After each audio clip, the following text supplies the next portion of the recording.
Welcome back, everyone, to Paranormal M. Tonight, we're going to listen to a few stories that people have shared, starting with one that sounds simple at first, but slowly becomes very strange.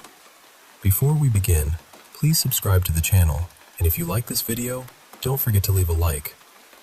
This first story is about someone who had the same birthday visit from their aunt every year, until one detail changed and made them look back at everything differently. So settle in, listen along, and let's start with the first story. I hope you all sleep well tonight.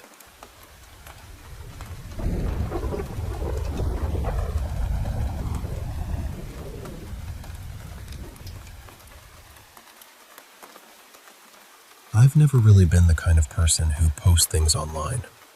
I don't follow conspiracy theories, I don't read ghost stories for fun, and I've never been someone who goes looking for strange things in the dark. But yesterday was my 15th birthday, and after what happened, I feel like I need to say this somewhere. I need someone to hear it. Ever since I was little, my aunt has visited me on my birthday, every single year. That part always seemed normal enough. Family comes over, people eat cake, everyone pretends time isn't doing its quiet little damage. But with my aunt, there was always one strange part. Every year, she would ask to spend 1 hour alone with me in her room. Exactly 1 hour. Not 50 minutes, not a little over. 1 hour. I used to think it was weird, but not in the way people might assume. She was never affectionate with me. Actually, she kept her distance most of the time, almost like she was afraid of standing too close. We'd sit there and talk about ordinary things at first. School, my mother, friends, whether I liked anyone. Then somehow, the conversation would always turn. She would start talking about deer, antlers, breath, long, soft sighs. I remember the sighs more than anything. The way she said that word made it feel heavier than it should have been. At the end of every hour, she would ask me to let her kiss my left cheek. She wore bright red lipstick, and it always left a mark. After that, we would open the Bible and read the part where Judas kisses Jesus on the cheek to identify him. Then we'd leave the room like nothing had happened. My mother would have dinner ready. We'd eat. They'd sing happy birthday. My aunt would say, "Goodbye, see you next year," and then she would leave. Except I don't think I ever actually saw her leave. I saw the door close. I heard the goodbye. But I never saw her walk down the hall or step out of the building. I know that sounds ridiculous. I know how it sounds. But it's true. Yesterday, the ritual happened again. This time, when she asked how I was, I told her the truth. I told her about a boy at school who had been saying horrible things about me. To my face, to his friends, behind my back. The usual kind of cruelty people call bullying when they want to make it sound smaller than it is. My aunt didn't react. She just looked at me and asked for his name. So I told her. That was all. She nodded, and we kept talking like normal. But when the hour ended, she didn't kiss my left cheek. She kissed my right.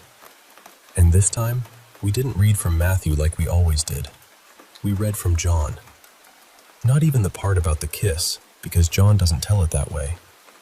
I remember sitting there thinking how wrong it felt, like someone had moved one chair in a room I knew by heart. After that, everything went on as usual. Dinner, cake, singing, my aunt saying goodbye.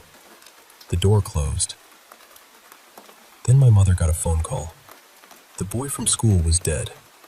They said he'd had some kind of episode and taken his own life. At first, I couldn't connect it to anything. My brain just wouldn't let the pieces touch. I went to bed feeling sick and numb, and that was when I noticed the box sitting on my bed. It was wrapped beautifully. There was a note on top. "For you, with love from your Aunt Zizi." Inside was a small white rag doll. It was covered in lipstick marks. Red kisses, over and over, pressed into the cloth until the white fabric looked stained and wounded. Today at school, a couple of my friends showed me a photo that had been passed around. I wish they hadn't. I wish I'd looked away, because the marks on him looked just like the marks on the doll, and all I could think about was that kiss. Judas's kiss.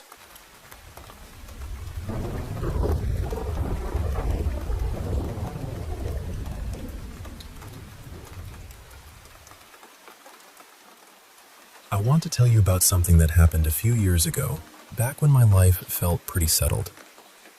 My fiancé and I were only a couple of months away from getting married. I had a steady job, a comfortable place to live, and honestly, things felt good. We didn't have kids yet, so I still had plenty of free time. Around that time, everyone was talking about new games, and I was spending a lot of evenings relaxing, gaming, and enjoying the quiet before married life really began. About a month before the wedding, my mom called and asked if I could house sit for her. She had to travel out of state for a work convention, and she'd be gone for about 5 days. Her house was small, easy to manage, and all she really needed me to do was keep an eye on the place, take care of her 2 little dogs, take out the trash, and make myself comfortable. It sounded easy enough. At the time, she lived in a quiet retirement community. She was just old enough to qualify, so the neighborhood was peaceful most of the time. Still, there had been a few break-ins reported a couple of streets over, so when I packed for the stay, I brought clothes, my handheld gaming system, a console, and a pistol. I know that probably sounds like too much, especially for a retirement community, but I figured it was better to be careful.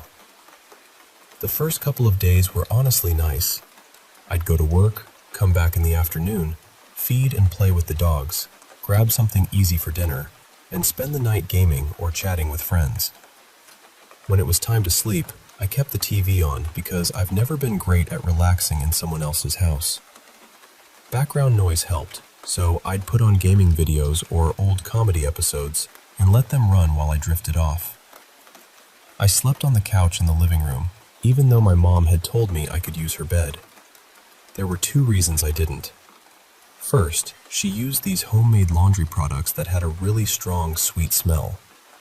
I respected her choices, but the scent bothered my sinuses and made my skin feel strange.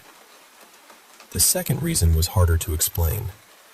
I did not like her bedroom. From the first time she moved into that house, something about that room felt wrong to me. Not ugly, not dirty, not unsafe in any obvious way. Just wrong.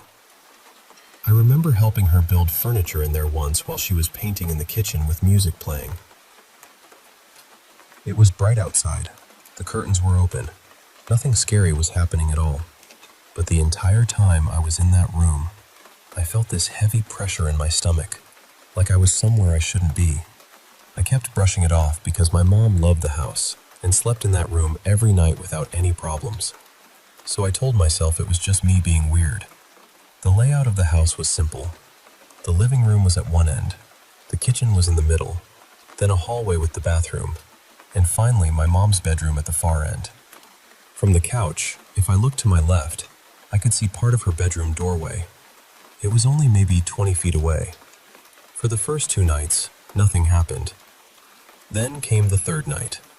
I got home from work, picked up a pizza, played games for a while, and talked to my fiancé on the phone.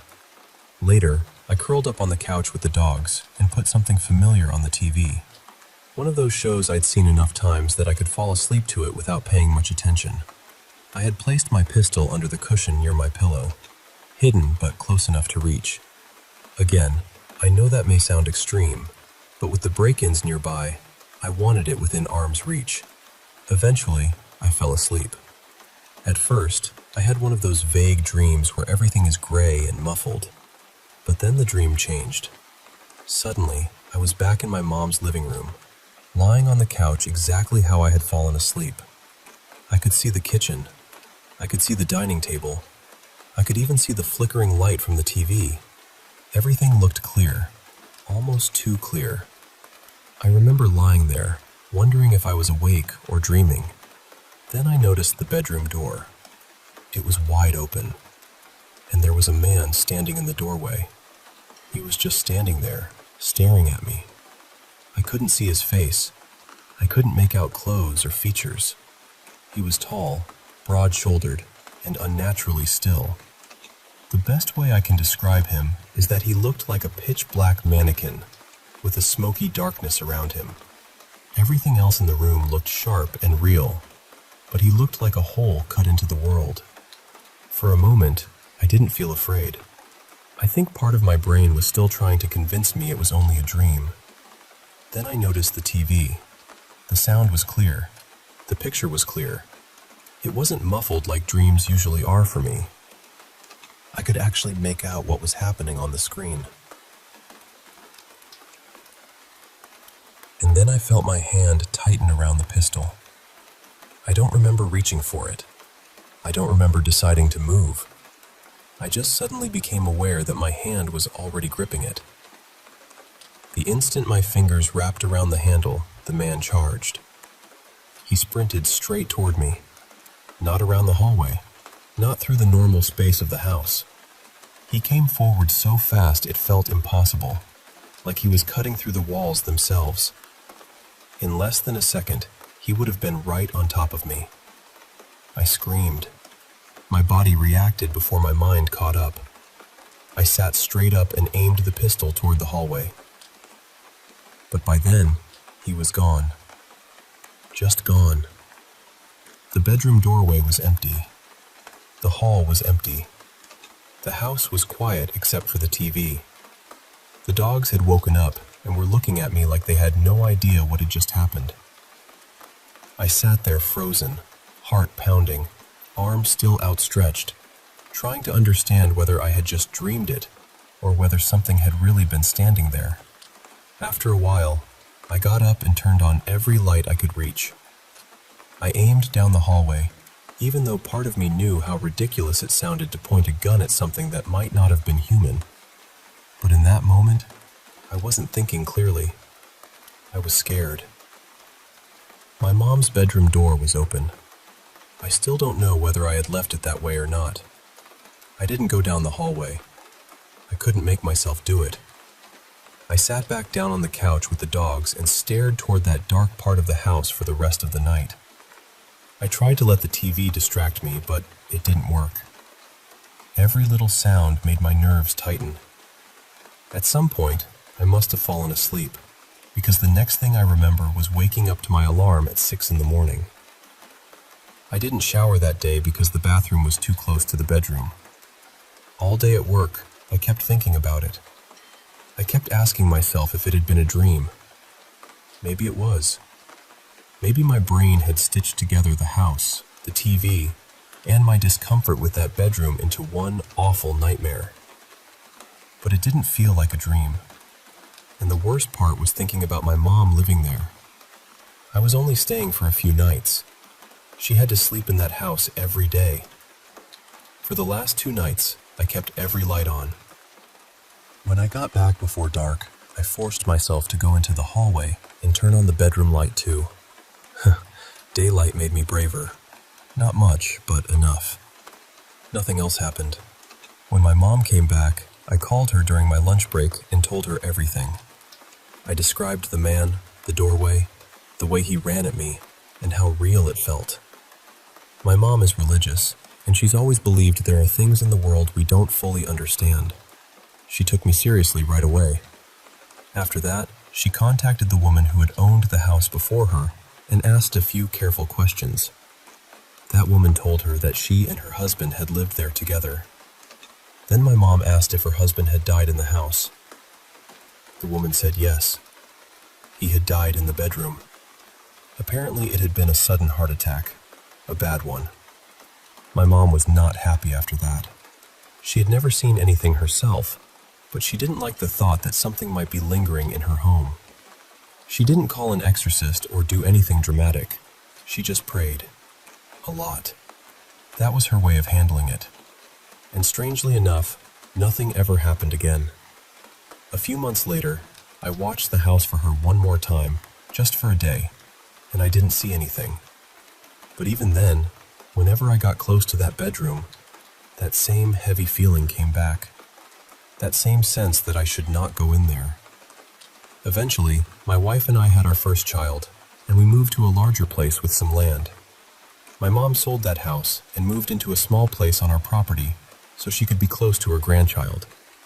Since then, there haven't been any more strange experiences. I still don't know what happened that night. Maybe it was a nightmare. Maybe I woke up halfway inside a dream. Or maybe there really was something standing in that bedroom doorway, watching me from the dark. I can't prove it either way, but I know how it felt. And I know I'll never forget the way that shadow ran at me.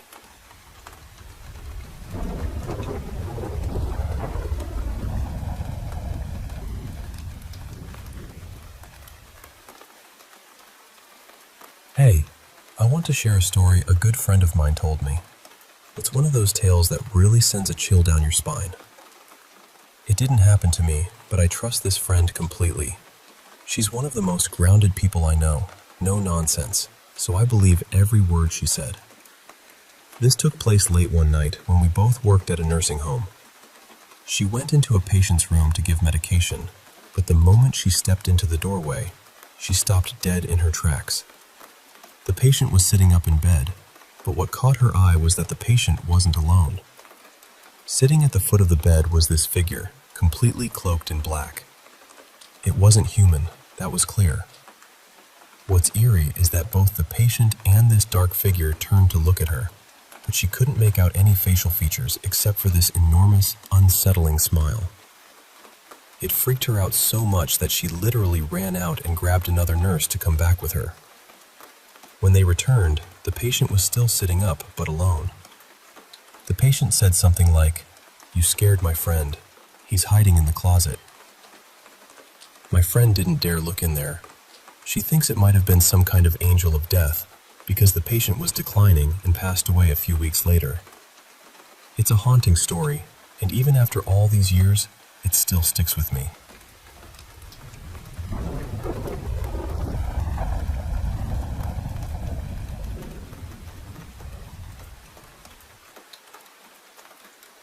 I'm 23 now, but this happened back when I was in 4th grade.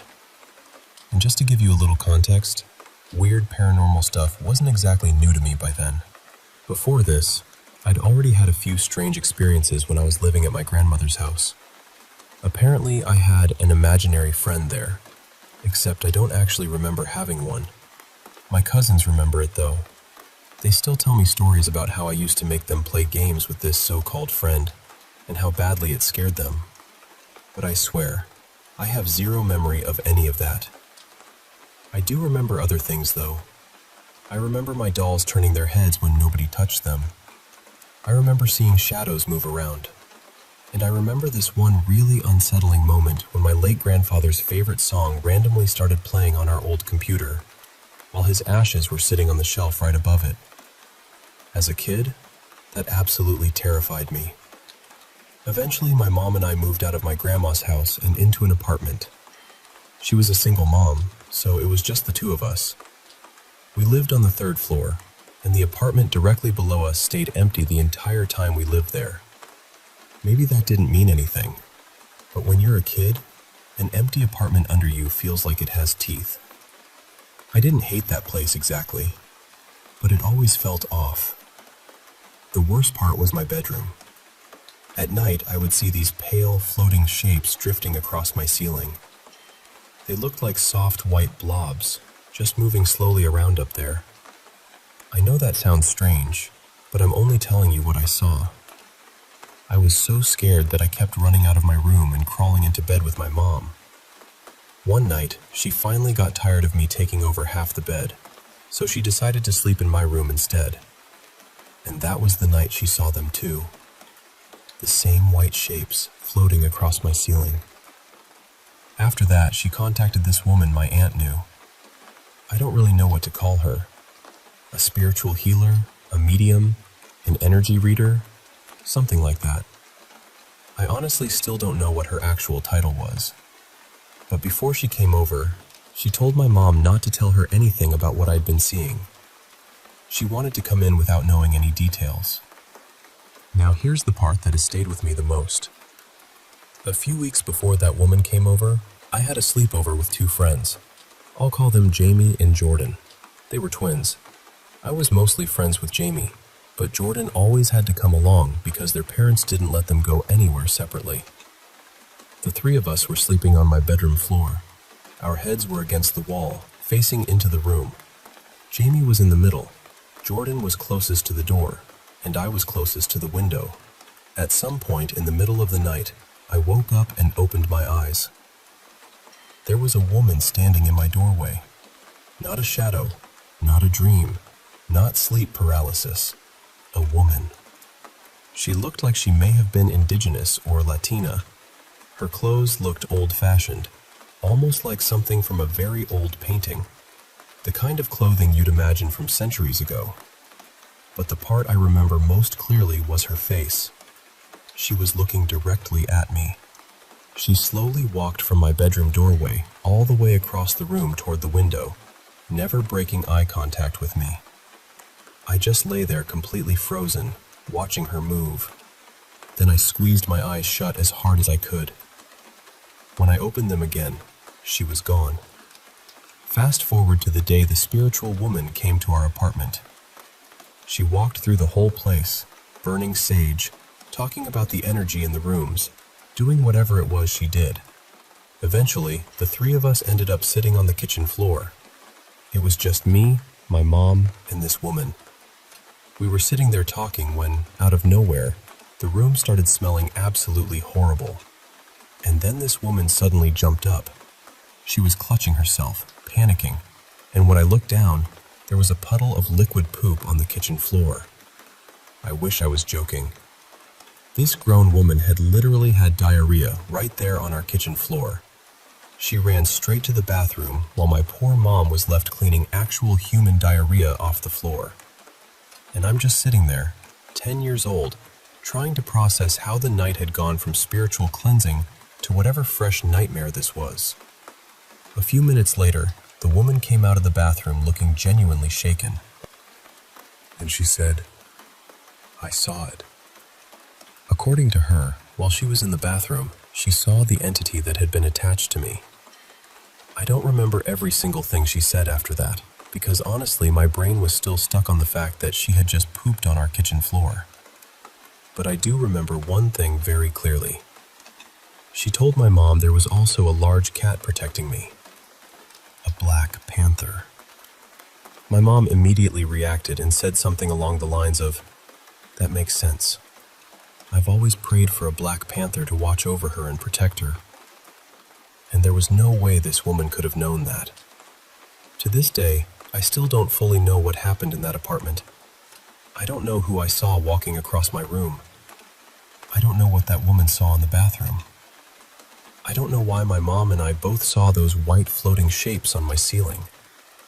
But I do know this.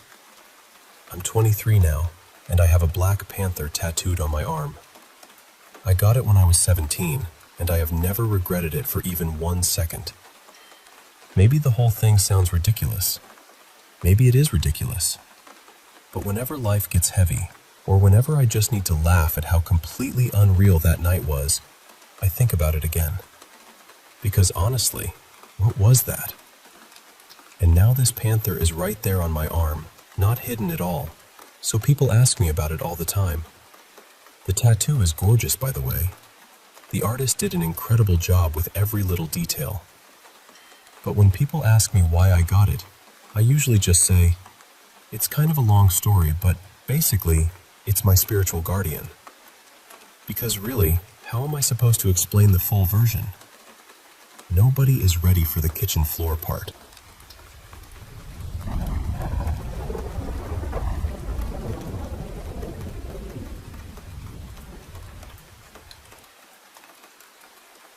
Hey, I want to share something a little strange that happened recently with my toddler, and honestly, I'm still trying to wrap my head around it.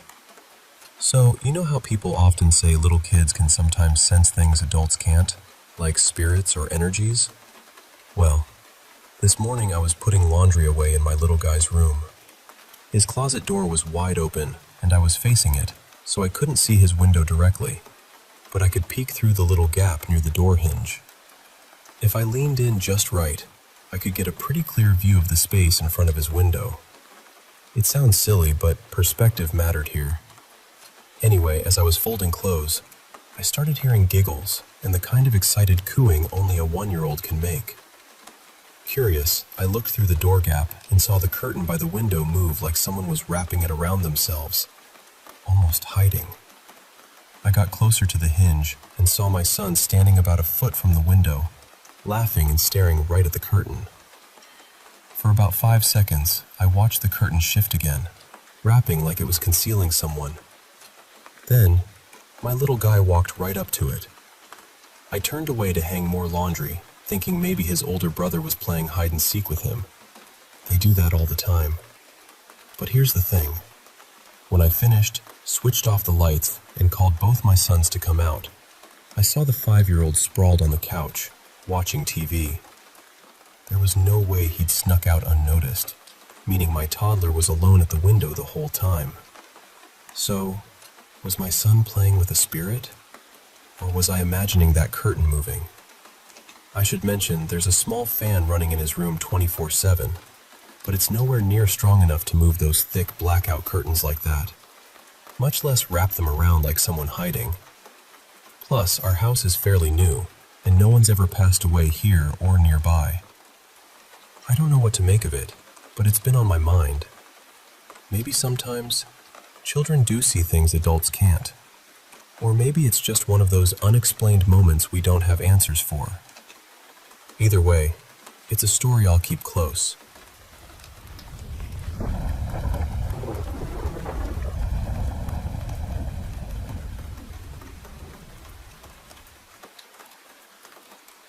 I've kept this story to myself for a long time, mostly because even now, when I think back on it, I get that same tight feeling in my chest that I had that night. This happened about 7 years ago. I was walking home from my friend Mara's place after we'd stayed up way too late talking. It was close to 12:40 in the morning, maybe a little after that, and instead of taking the main road, I decided to cut through Briar Lane, this narrow, quiet stretch that ran alongside an old pasture. I'd used that shortcut plenty of times before.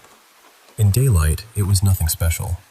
Just cracked pavement, a leaning fence, and a wide open field that always looked kind of silver under the moon. But that night felt different. It was too quiet. Not peaceful quiet. More like the whole world had paused and forgotten to breathe. No cars passing. No wind moving through the grass. No crickets. Nothing. About halfway down the road, I noticed someone standing by the fence at the edge of the field. At first, I thought it was just another person out late, maybe someone taking a walk or waiting for a ride. But the closer I got, the less sense that made. They weren't walking. They weren't shifting their weight. They weren't looking around. They were just standing there, facing me. I couldn't see their face. It was too dark for that. But I could tell they were tall. Not just tall in the usual way. Strange tall. Stretched tall. I tried to act normal. I kept my eyes on the road and told myself not to make a big deal out of it. Just keep walking. Don't stare. Don't let your imagination start building monsters out of shadows. But when I reached the spot where they'd been standing, I glanced over. They were gone. I stopped right there in the road. There was nowhere for them to go. The field was open, flat, and empty for a long way. There were no trees close enough to hide behind, no sheds, no houses, no dips in the ground. One moment they had been there, and a few seconds later, they weren't. I remember standing there with this cold feeling crawling up my back, trying to convince myself I had imagined it. I was tired. It was late. Maybe it had been a fence post, or a trick of the light, or my brain making something out of nothing. Then I heard footsteps behind me. Soft, but clear. Step, step, step. I turned around fast. Nobody was there. The road behind me was empty, and the footsteps stopped the second I turned. I waited, holding my breath. listening so hard my ears almost hurt. Nothing. So I started walking again, and the footsteps started again too. This happened more than once. I'd walk, and they'd follow. I'd stop, and they'd stop. Every time, the road behind me was empty. By then, I wasn't pretending to be calm anymore. I pulled out my phone, turned on the flashlight, and aimed it behind me. The beam shook in my hand, but there was nothing there. Just the road, the fence, and that black field sitting quietly beside me. I started walking faster. The footsteps matched me. That was the worst part. Not that they were loud, not that they were running, just that they kept pace. Like whoever, or whatever, was behind me knew exactly how fast I was moving. I didn't look back again after that. I just kept going, telling myself that once I got home, everything would feel normal again. When I finally saw my house, I almost cried from relief. I hurried to the gate, fumbled with the key, got inside, and turned to close it. That's when I looked down the street one last time. Someone was standing at the far end of the road, completely still. Even from that distance, I could tell it was the same figure. Tall, thin, and darker than everything around it. Not standing in the dark exactly. More like it was made from a piece of darkness that had peeled itself away from the night. I slammed the gate shut and ran inside. I barely slept. I kept telling myself there had to be a normal explanation. A real person. A prank. A strange coincidence. Anything but what it felt like. The next afternoon, I was outside when my neighbor, Mr. Callan, came over. He looked uncomfortable, like he wasn't sure whether he should say anything. Then he asked, "Were you out late last night?" I told him I was. He nodded slowly and said he'd been awake around 1 in the morning and had looked out his window. He said he saw me coming down the road. Then he asked, "Who was walking behind you?" My stomach just dropped. I hadn't told him anything. I hadn't told anyone. I still don't know what happened that night. Maybe there really was a person on Briar Lane. Maybe fear filled in the blanks after I saw something I couldn't explain. But I know what I heard. And according to my neighbor, I wasn't walking home alone.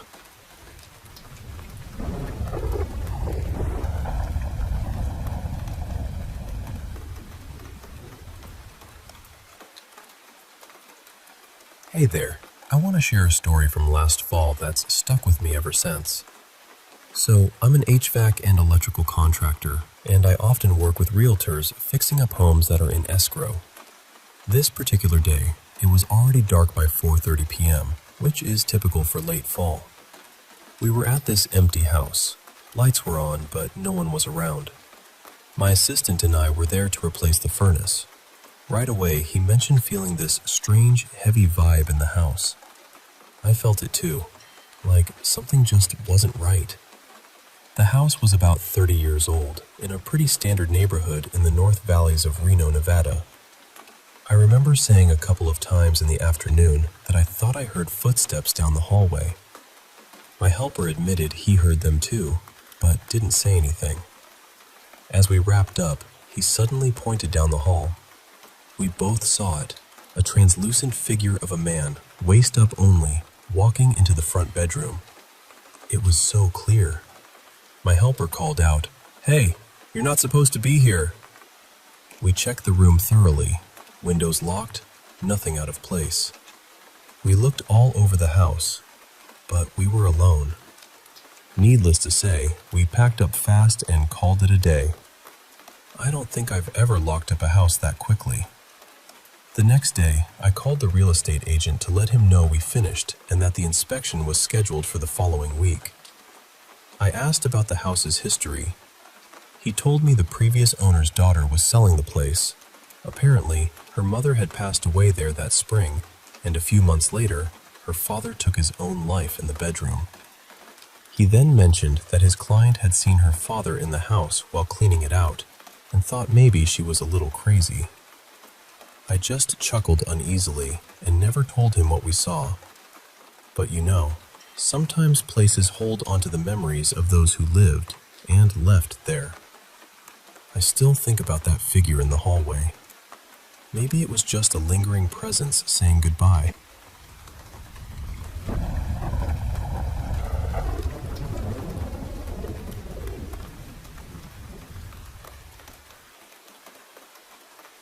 I must have been about 10 when my mom took me into this little charity shop one afternoon. I remember wandering around, not really looking for anything, and then I saw it. A pale wooden rocking chair. For some reason, I was completely drawn to it. I know how that sounds now. A child becoming obsessed with an old rocking chair in a charity shop is already the beginning of a horror film. But at the time, I didn't think there was anything strange about it. I just wanted it. My mom bought it for me, and I was over the moon. My parents carried it upstairs and put it in the corner of my bedroom, and after that, I sat in it all the time. I'd rock back and forth while reading, while daydreaming, while doing absolutely nothing. My brother Jamie wanted it too, but I'd seen it first, so as far as I was concerned, it was mine. A few weeks later, I went to bed like normal. Back then, I was scared of the dark, so I always left my bedroom door open a little. My parents would keep the hallway light on, and that bit of light would spill into my room. It wasn't bright, but it was enough that I could make out the shapes of my furniture. Sometime during the night, I woke up. At first, I didn't move. I was facing the wall, and I could hear this soft, creaking sound behind me. The rocking chair. It was moving. I thought it must have been Jamie sneaking into my room to sit in it, because he was always trying to use it when I wasn't looking. So I said something like, "Jamie, get out, I'm trying to sleep." No answer. Just that slow creak. Back and forth. Back and forth. I turned over, annoyed more than anything. And then I froze. There was someone in the chair, but not a whole person. It was just a head. A man's head. He had dark brown hair, brown eyes, and he was staring straight at me. Not blinking, not moving, just looking at me from the rocking chair in the corner of my room. I have never felt fear like that. I wanted to shout for my mom and dad, but nothing came out. My body felt locked in place. I couldn't move, couldn't scream, couldn't even pull the covers over my face properly. I just lay there with the duvet up to my mouth, staring at him while he stared back at me. In my head, I started counting down from 10. I told myself, when I get to 1, I'm going to pull the pillow over my head. 10, 9, 8, all the way down to 1. But when I got there, I couldn't do it. So I started again, and again, and again. I must have counted down dozens and dozens of times before I finally found the nerve to grab the pillow, pull it over my head, and squeeze my eyes shut as tightly as I could. I didn't look back at the chair for the rest of the night. At some point, I must have fallen asleep, because the next thing I remember is waking up in the morning feeling completely wrong. Not ill exactly, just strange. Like something had shifted in the room, or in me. I told my parents what had happened, and they took the rocking chair out of my bedroom that same day. I was relieved, honestly. I never wanted to sit in it again. But the part that still gets to me happened years later. I was at my Nana's house, and we were going through some old family photographs. We didn't visit her house all that often, so I hadn't really seen many of those pictures before. I picked one up, and my stomach just dropped. It was him. The same dark hair, the same eyes, the same face I'd seen in that rocking chair. I asked who the man in the photo was. It was my granddad. I'd never met him. I'd never even seen a picture of him before. He died when my mom was still a teenager, after taking his own life. After that, I didn't want to look through the photos anymore. Even now, I don't know what I saw that night. The thing that haunts me most isn't just that I saw him. It's that I only saw part of him. Not a shadowy figure, not a full body standing in the corner, not some misty shape. Just a head, sitting there in that old rocking chair, staring at me. I've heard people talk about ghosts, shadow figures, and things moving around at night, but I haven't heard many people say they saw only part of someone. And honestly, I still wonder about it. Was it my imagination? Was it a dream? Was it something else entirely? I don't know. But I know what I saw.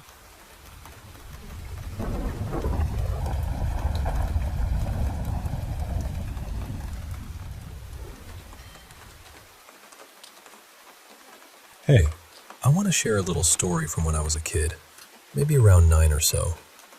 I was home alone one evening, sitting in our living room that kind of flowed into the kitchen. The TV was off, and I happened to catch my reflection in the dark screen. It was one of those moments where you look and think, wow, that looks kind of spooky. I was fiddling with a toy or something, completely absorbed, when the sun started to set, and suddenly it got really dark. All the lights were off, which was strange because there were usually 4 other people in the house. My mom, dad, older sister, and grandma. So it was never this quiet or dark. What I didn't know was that everyone else had quietly left the house without telling me. Then, out of the silence, I heard it. A slow, steady sound of high heels clicking on the floor, coming from the kitchen. The footsteps were deliberate and getting closer, louder with each step. It felt really eerie, like something not good was coming toward me. I was frozen for a moment, heart pounding, and then I just ran as fast as I could, up the stairs into the pitch-black hallway. The only light was sneaking out from under my grandma's bedroom door. Without thinking twice, I burst in and jumped into bed beside her, safe but still shaking. That invisible woman in high heels never came near me again after that night. Although, I swear, sometimes I'd hear soft singing through the vents later on, like she was trying to spook me in her own way. But that's a story for another time.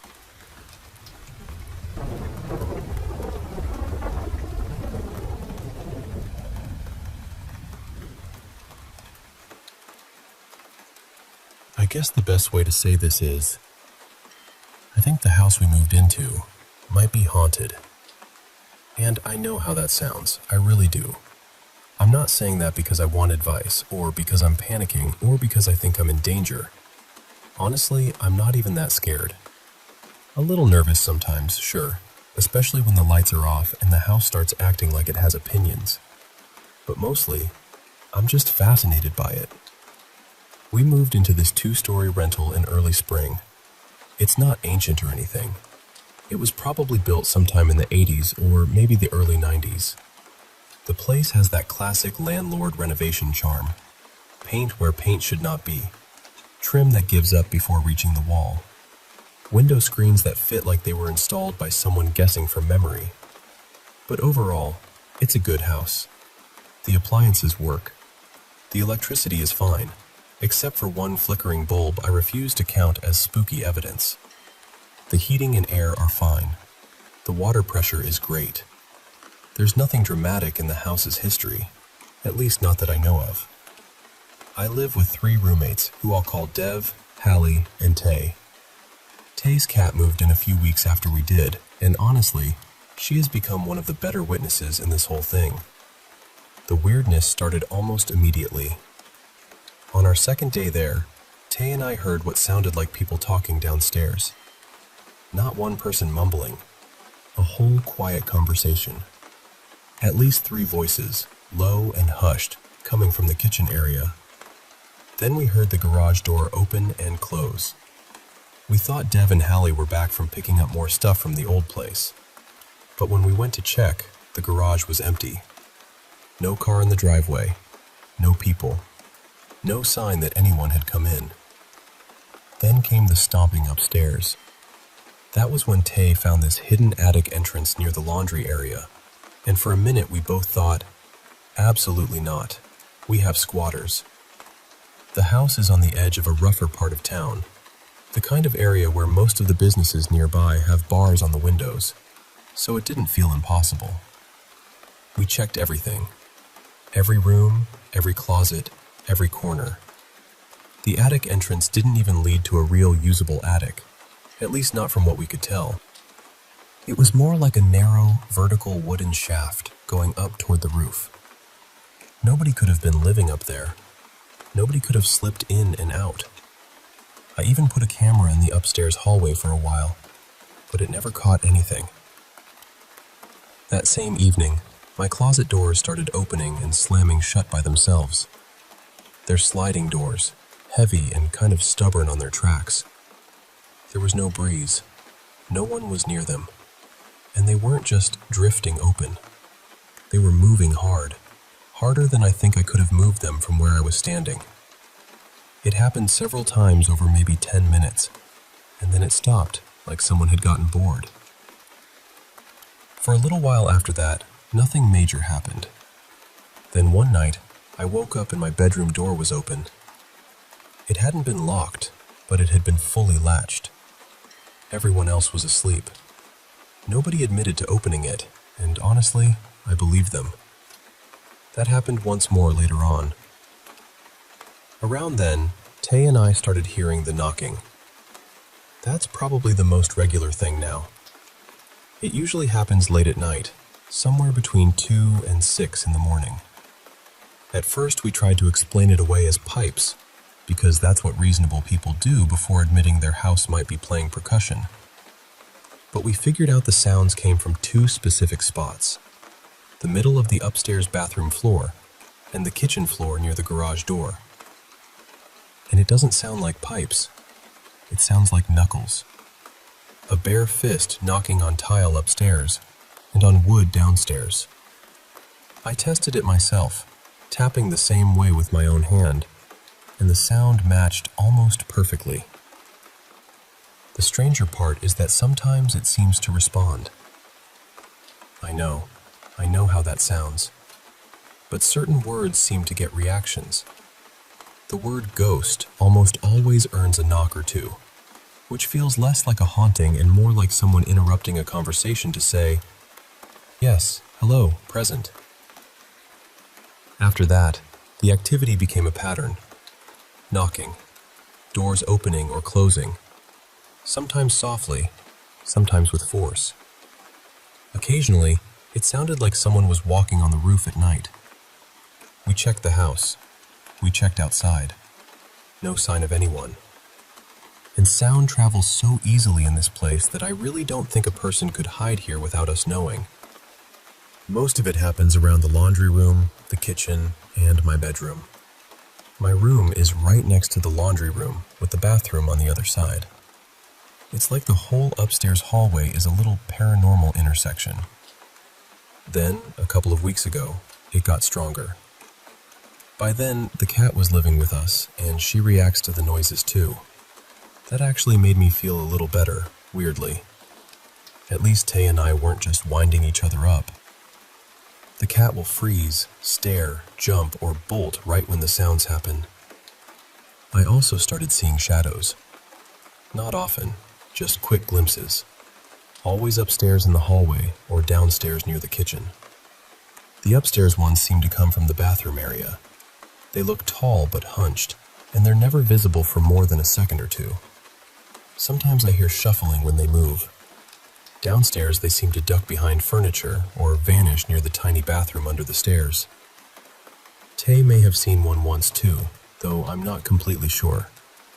Dev and Hallie don't notice nearly as much as we do, but Tay, the cat, and I have definitely had enough experiences to make the house feel very crowded for a place with 4 humans in it.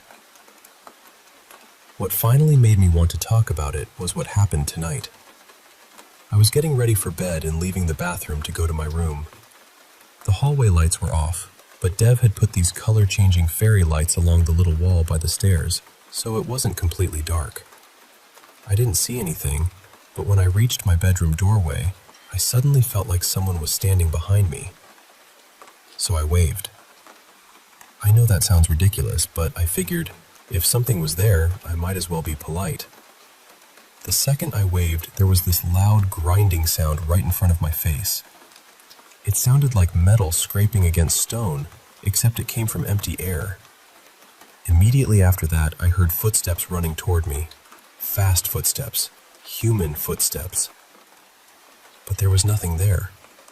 The cat was about a foot away from me, and she bolted into Tay's room the moment the sound happened. The footsteps stopped right in front of me, and then nothing else happened. No figure, no touch, no dramatic movie moment. Just the house going silent again. So I went into my room and shut the door, because apparently that is who I am now. Something invisible runs at me in the hallway, and I just decide bedtime is still happening. For about 20 minutes after that, I heard shuffling and scraping right outside my door. The doorknob moved a little, but the door didn't open. I tried to record it, but every time I picked up my phone, the sound stopped. That has happened before. The second a camera comes out, everything gets shy. Eventually, I lay down and left my bedside lamp on. I wasn't terrified exactly, but the energy felt different. More agitated than usual. Before tonight, most of it felt startling, but not threatening. This felt like something had been annoyed by my little wave. I tried to convince myself the sounds outside the door were just the cat, even though they sounded more like feet and fabric shifting. I was about to turn the lamp off when I heard the same shuffling directly under my bed. I turned on my phone flashlight and looked underneath. Nothing. Just my toolbox, a keyboard, and an empty moving bag. No cat. Nothing moving. Nothing that could have made the sound. And of course, the noise stopped as soon as I tried to record it. Eventually, things quieted down, except for a few taps on the wall. But then my room got cold. Not slightly chilly. Cold. The thermostat said it was around 70, but my room felt closer to the low 50s. I had goosebumps, and the cold just stayed there. So yeah, I think I might live in a haunted house. I'm still not convinced it's evil. Annoyed, maybe. Restless. Frustrated. Maybe just dramatic and very committed to knocking. But not malicious. At least, not so far. And honestly, part of me hopes it really is paranormal. If it weren't for those closet doors moving the way they did, I'd probably still be trying to blame the pipes, the house settling, or the cat being chaotic in ways unknown to science. But deep down, I feel like something is here. And strangely enough, I don't think I hate that.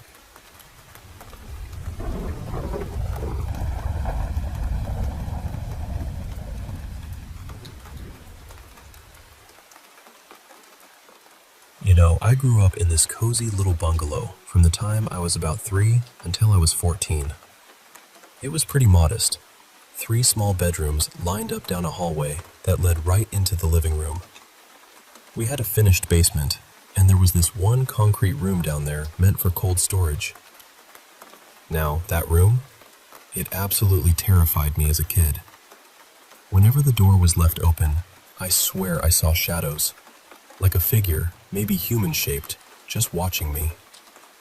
I was too scared to even get close, and if I did, I'd break down crying.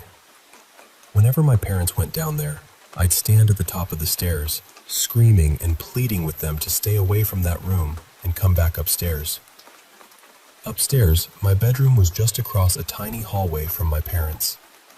At night, I refused to walk down that hallway in the dark. My mom told me I used to wake up in the middle of the night, screaming and begging her to come sleep with me so the shadows wouldn't get me. In the living room, while playing or watching TV, I'd catch glimpses out of the corner of my eye of this older couple dressed in clothes that looked like they were from the 1800s. The man wore a top hat and a suit that was shorter in the front and longer in the back, and the woman had on a wide, flowing dress with a corset top. They'd pace slowly back and forth down the hallway, pausing for a few seconds before turning around. But every time I turned my head to get a better look, they vanished. Until we moved when I was 14, I refused to be alone in that house. There was this constant, heavy feeling of being watched that I just couldn't shake. I'd wait out in the backyard for hours until my dad got home from work, just so I wouldn't have to be inside alone. And the moment we moved, all those feelings and my terrible night terrors stopped completely. Fast forward about 10 years. I was having lunch with my mom and her best friend when we started talking about that old house. I told my mom about how creepy it felt growing up there, though I tried to laugh it off as just a kid's wild imagination looking back on it. Then, my mom surprised me. She said she'd felt those same eerie things and had odd experiences there too, but never told me because she didn't want to scare me. She described seeing the same old couple walking down the hallway. We ended up finishing each other's sentences as we described them, and it was almost like we were talking about the exact same pair. She even told me that while I was at school, a priest used to come by every few months to bless the house. I still consider myself a bit of a skeptic, but honestly, it's hard to explain how my mom and I saw the same couple without ever mentioning them to each other. It's one of those childhood mysteries that still makes me pause and wonder.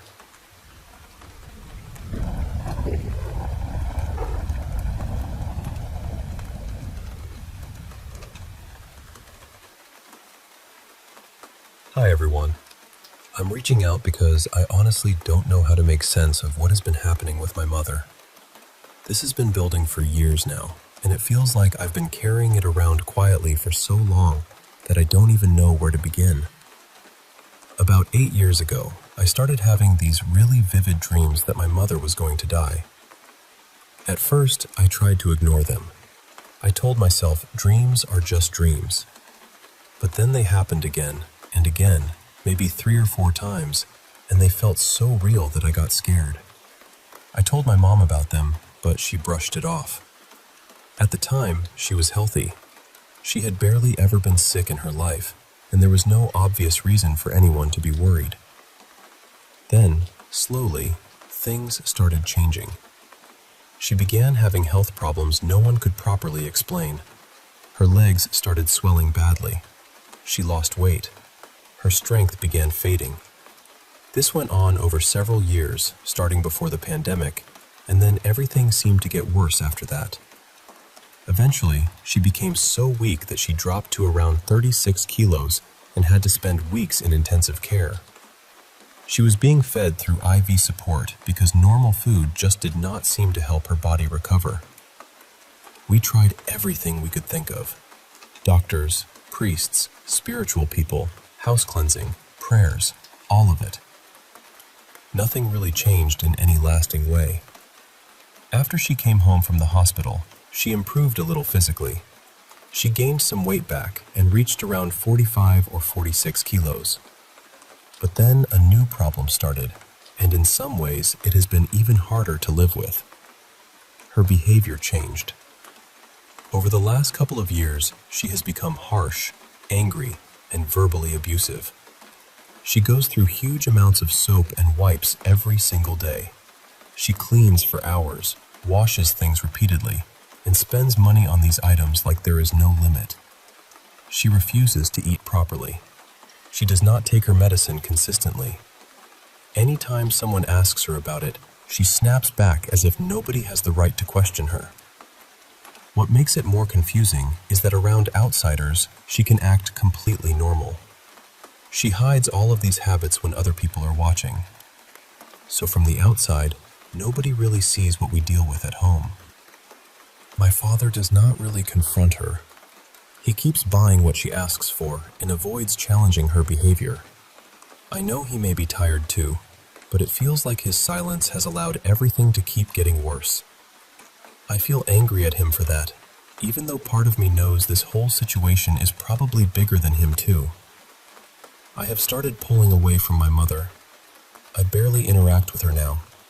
And the hardest part is that I used to love being close to her. I used to really love my mom.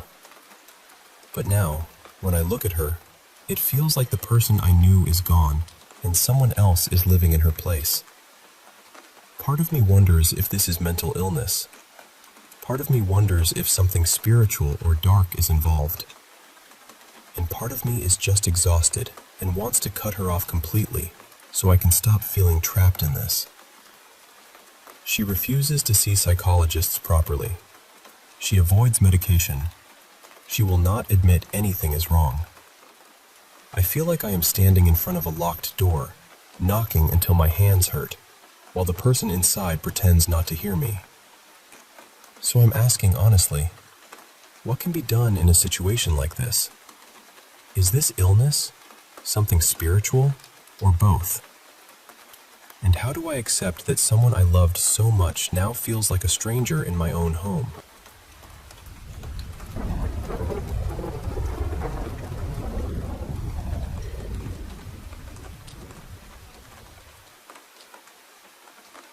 Hey, I want to share a story that's been on my mind for a while. It happened one night when I was about 14, and my little cousin, who's my aunt's oldest kid, around 6 back then, was staying over. It was late, like 1 a.m., and we were both awake in the living room watching TV. Suddenly, I needed to use the bathroom, so I got up. But right before I left, she grabbed my arm so tightly and pleaded with me not to leave her alone. I told her it'd be super quick, just a minute. When I came back, she was hiding under the blanket with tears streaming down her face. She pointed silently at the front window. So I looked outside, but there was nothing there. I sat back down next to her, and eventually, we both fell asleep.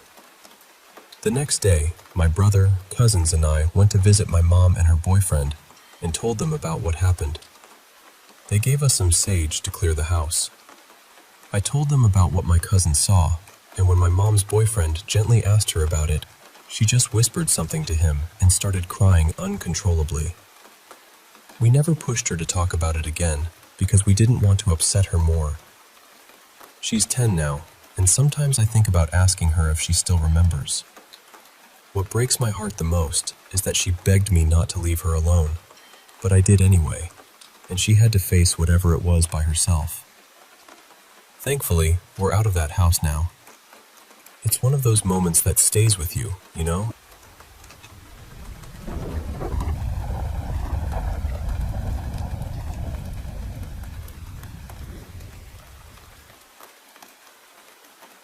I'm a doctor in southern Brazil, and I've worked in the public health system long enough to think I'd built a pretty thick wall around myself. You see a lot in this job. Too much, honestly. You learn to stay calm, to trust the labs, to follow the protocols, to keep your feet planted on the floor even when everything around you feels like it's falling apart. But there was a case last month that still hasn't left me alone. It was a 13-year-old boy. I'll call him Matthias. That wasn't his real name, but it's close enough. He came in with what looked like a textbook case of leptospirosis. High fever, yellowing eyes, muscle pain, weakness, the whole pattern. We ran the tests, confirmed it, and admitted him right away. He was scared, of course. His mother was terrified. But he fought. For a few days, we all thought there was a chance. Then things went bad very quickly.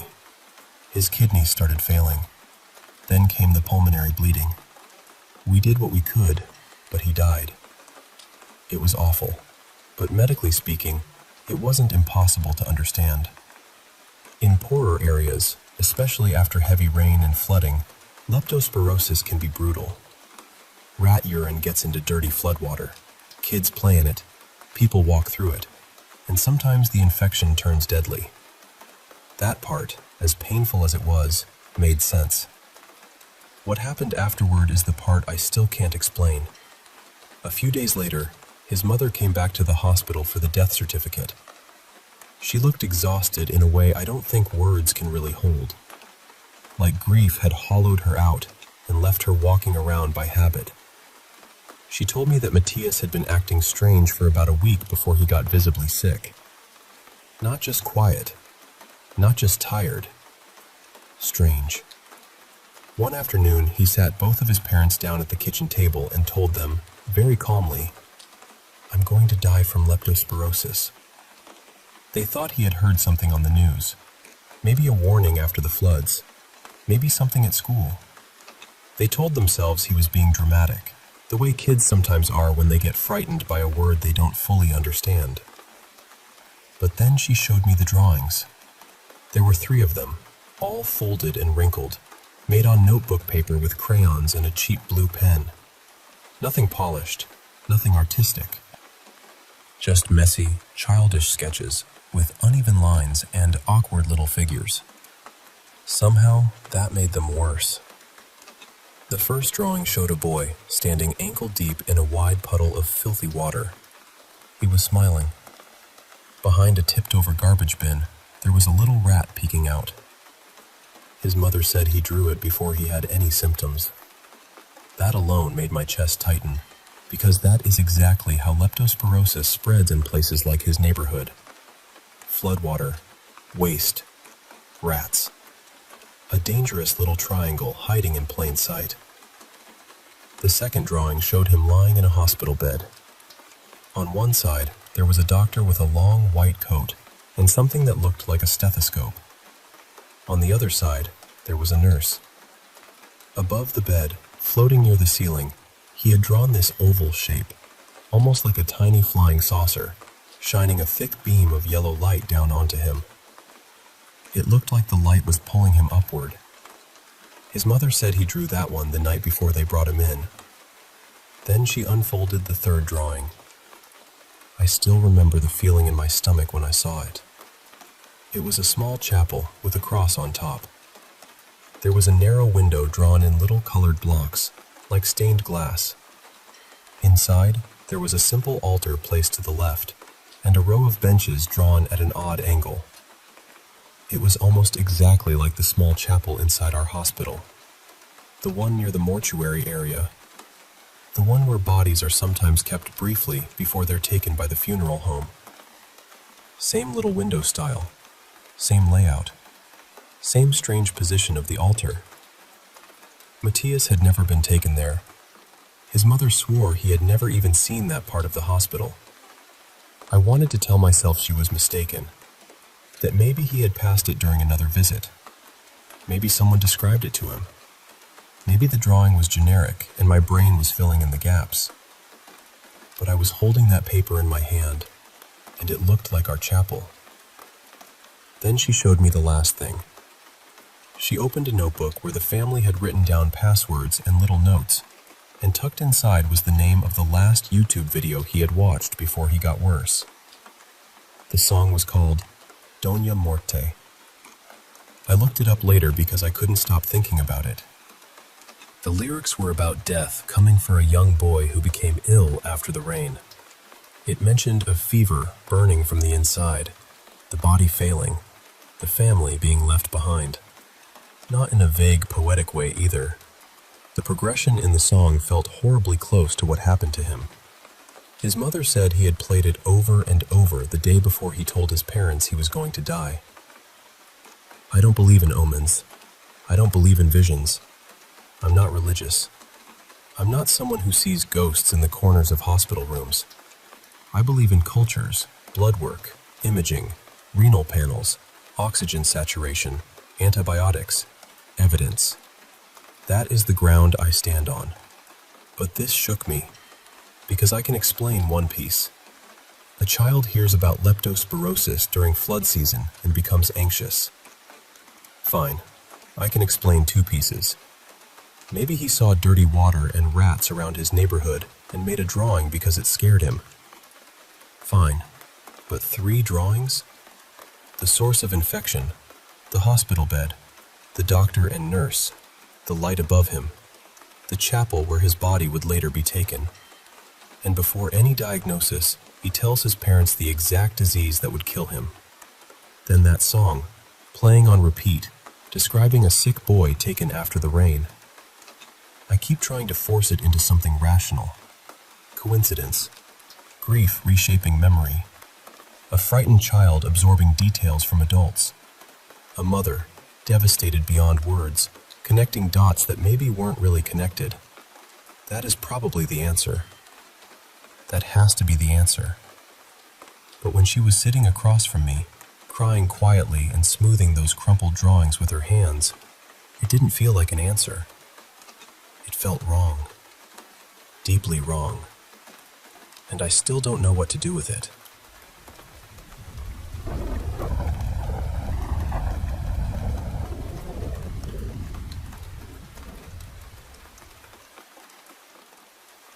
Hey, I want to share this story from when I was about 11 or 12 years old. It's one of those moments that stuck with me way longer than I expected. So, my two friends and I decided it was a brilliant idea to mess around with a Ouija board. Spoiler alert, it didn't go well. A little backstory on the board itself. It belonged to the older sister, Dina, of one of my friends. Apparently, one day when Dina and a friend used it, they didn't say goodbye before putting it away, and whatever was on the other side freaked them out so badly they just shoved the board back in the box without a word. From what I've read since, ending a Ouija session without a proper goodbye can invite something unwanted to stick around, either with you or the board. But of course, we didn't know that then and went ahead with using the same board. My friend Aaron was spending the night at my place, and since we thought we were pretty fearless, we figured, why not? Our other friend Ryan lived just across the street, so we called him over to join us. We started asking if anyone was there, and the planchette spelled out Andra. That's actually my middle name, so that gave me chills, but I thought Aaron was messing around with me. Then it spelled out YoumustRun.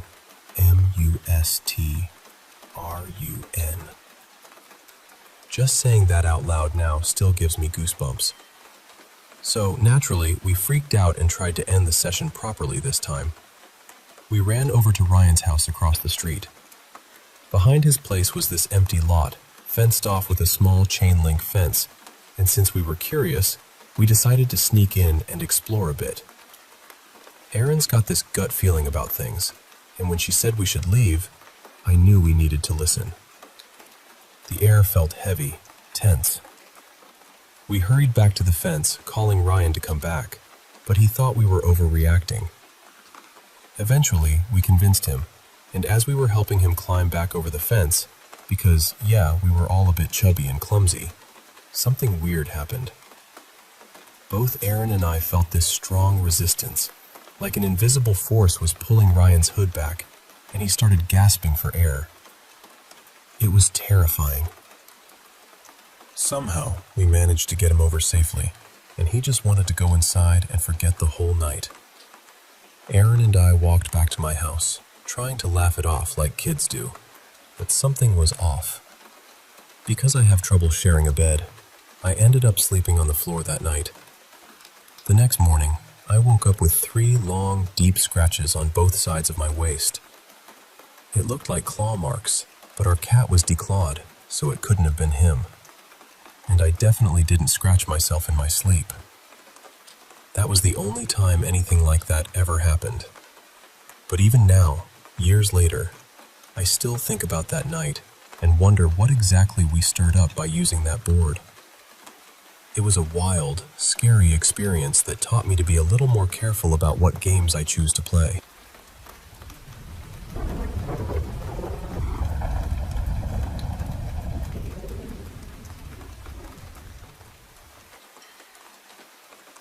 You know, working as the head social worker at a nursing home has given me a front row seat to some really profound moments. Some heartbreaking, some downright eerie.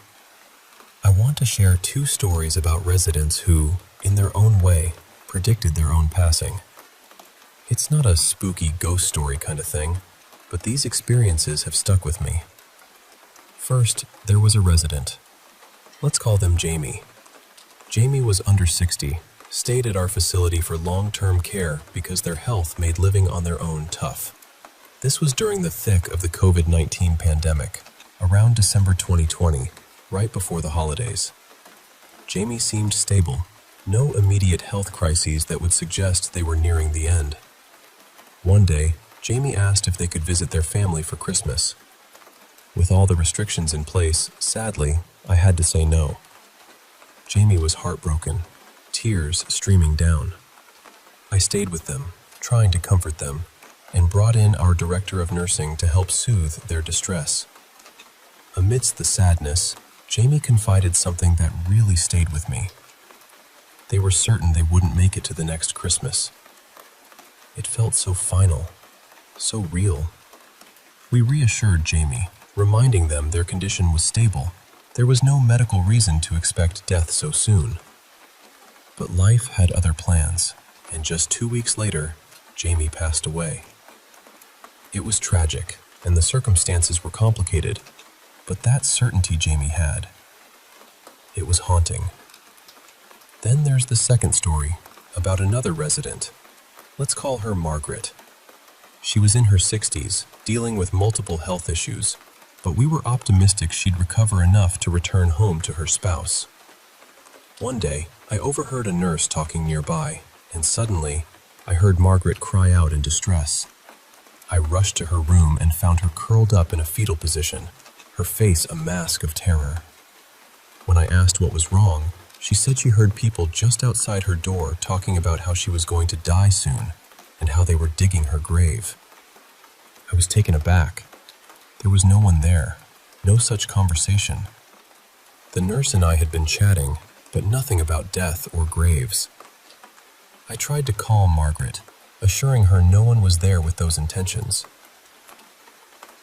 She eventually settled down, and life seemed to go back to normal.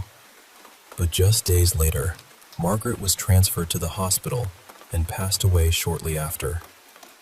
Even now, I can't shake that feeling. What was it Margaret sensed? Were there unseen presences outside her door? I don't have the answers, but these moments remind me how mysterious and fragile life truly is. It's these experiences that stay with the day is done.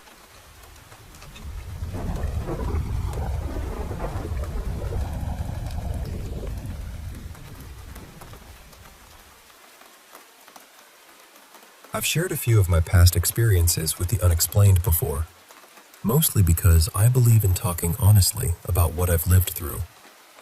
To me, those moments are as real as anything else I know, as real as the fact that blood moved through our veins. The last time something like this happened to me was back in 2005 when I was still young. It scared me badly enough that it stayed with me for years. Eventually, I tucked it away so deeply that I almost forgot about it, until my mother brought it up again and reminded me of the details. Since then, I've spent a lot of time reading about paranormal encounters. Not just believing everything either. My mom and I actually enjoyed trying to understand the psychology behind these stories and debunking what we could. For years, I never felt that same feeling again. Not until today. We were visiting the Kingston Penitentiary, and for my family, it was supposed to be a respectful trip into the history of our country. The place was built before Canada was even officially Canada, so you can imagine the weight of the stories inside those walls. Before the tour started, we went to the old warden's residence across the street. My wife, my mother, and I had been there before, and the first time I felt nothing strange, nothing heavy, nothing hostile. But today was different. I didn't feel anything walking up the stairs, but the second I stepped through the doorway, something changed. It felt wrong. That's the only word I can really use. Wrong. Unnatural. Like a dark pit had opened somewhere nearby, even though I couldn't see it. At first, I tried to explain it away. I hadn't eaten much. I'd been under stress. Maybe my body was just reacting to that, but the feeling didn't leave. Even after I stepped outside and sat on a bench for a smoke, it stayed over me. It felt like a heavy blanket I couldn't pull off. I felt exposed, raw, completely out of place. I told myself again that it was stress. I talked with my wife and tried to settle myself before we met back up with the rest of the family. Then we entered the penitentiary through the main doors. The building itself was impressive in that old, severe way. Limestone walls, cut generations ago, still standing with this cold confidence. You could feel the age of it. You could imagine the people who had passed through there, day after day, trapped inside that place. That was when the unease became sharper. We stepped into the courtyard. It was wide, clean, and green with grass. Honestly, if you ignored the bars on the windows, you might have mistaken it for an old school or some kind of institution. You would never guess the kind of suffering that had happened there. Then we reached the tour meeting spot. Behind us were two doors, one in front of the other.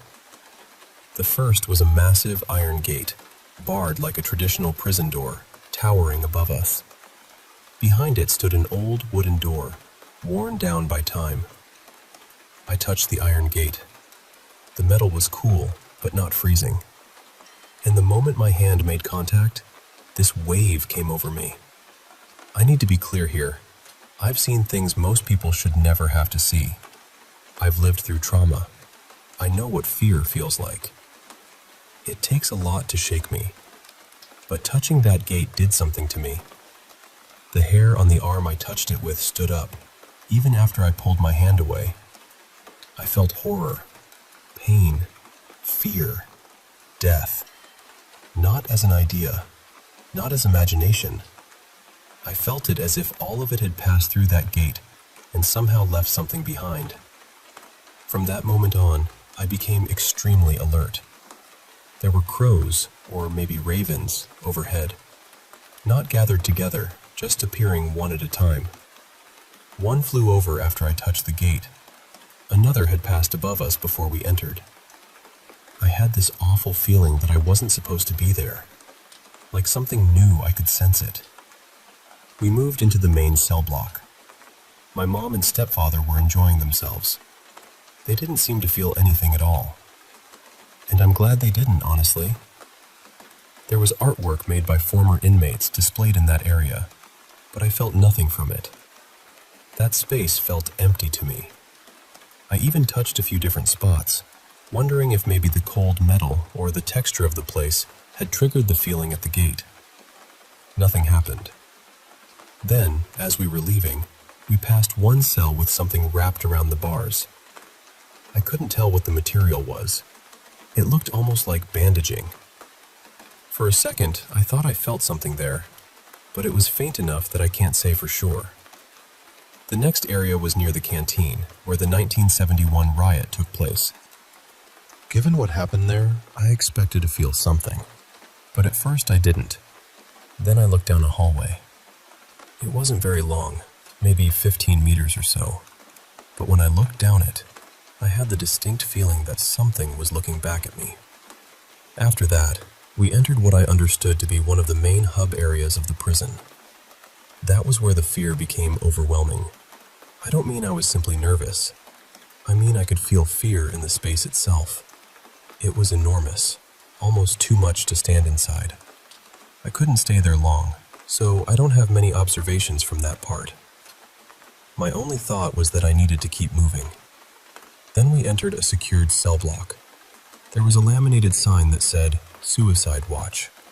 At first, I felt only a small shift, something quiet and distant. But when I approached cell 16, it came back. Darkness, pain, fear, hurt, loss.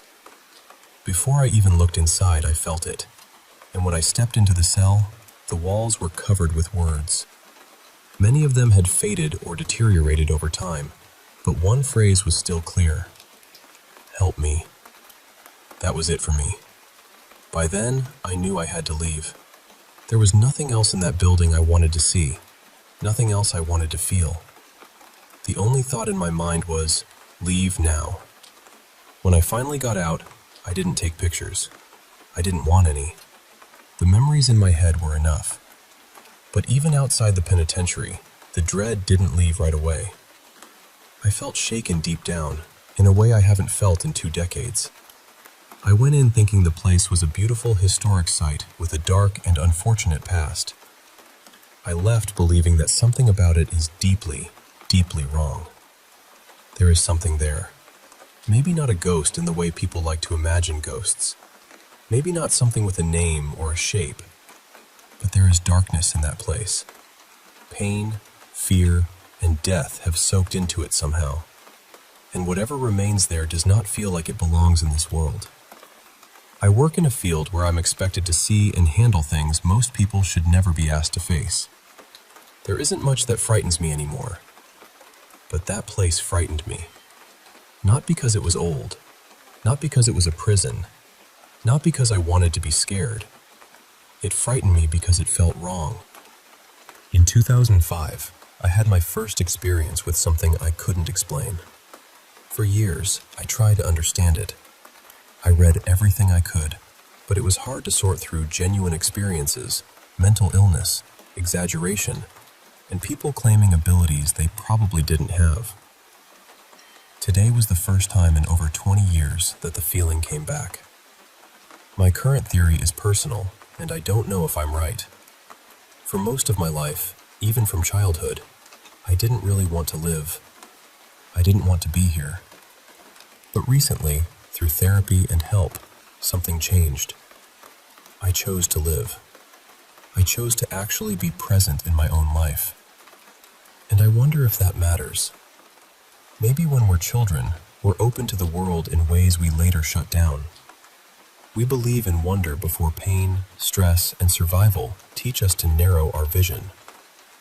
Maybe we lose the ability to sense certain things because we teach ourselves not to. Today felt like a piece of me had come back. A part I don't fully understand. A part that let me feel something I couldn't see, hear, or prove. I don't know what remains inside Kingston Penitentiary, but I know I will never go back. Whatever is there, whatever energy still lingers from all that pain and horror and death, I don't believe it should be disturbed by the living.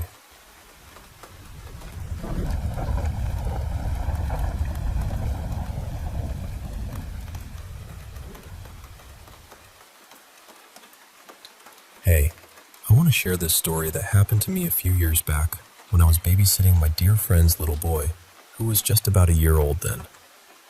We didn't do this all the time, just on those rare date nights when she needed a break. You know, as social workers, we tend to be super careful about who looks after our kids. We've all heard the horror stories, right? So one evening, I was putting her son, whom I'll call Eli, to bed. After some playtime downstairs, we headed upstairs for his bath.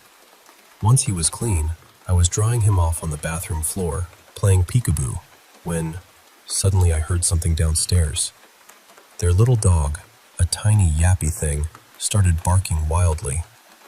Normally it barks a lot, but this time it just wouldn't stop. At first, I thought maybe my friend or her husband had come home early, but the dog kept barking non-stop, and then I heard a man's voice downstairs, loud and clear, shouting, "Stop barking at that monkey!" And just like that, the dog went silent. I waited, expecting someone to come upstairs, but no one did. That's when a cold shiver ran down my spine. I realized neither my friend nor her husband was home. Panic set in. I grabbed Eli and looked around for a place to hide him safely, but my phone was downstairs. I was trembling, terrified, but I decided I couldn't leave him alone. So clutching him wrapped in his towel, I took a deep breath and bolted downstairs, heart pounding like never before. I grabbed the phone off the counter and sprinted back upstairs. I texted my friend, who said she'd be home in about 20 minutes. I searched the house but found nothing unusual. When she arrived, I told her and her husband everything. They exchanged glances and nodded knowingly. At first, they told me they sometimes call Eli Monkey at bedtime. Then they shared that they think their house is haunted, smelling cigar smoke, things moving or disappearing mysteriously. But the house had never spoken before. I was genuinely shaken. We're still close friends, but you better believe I didn't babysit there again after that night.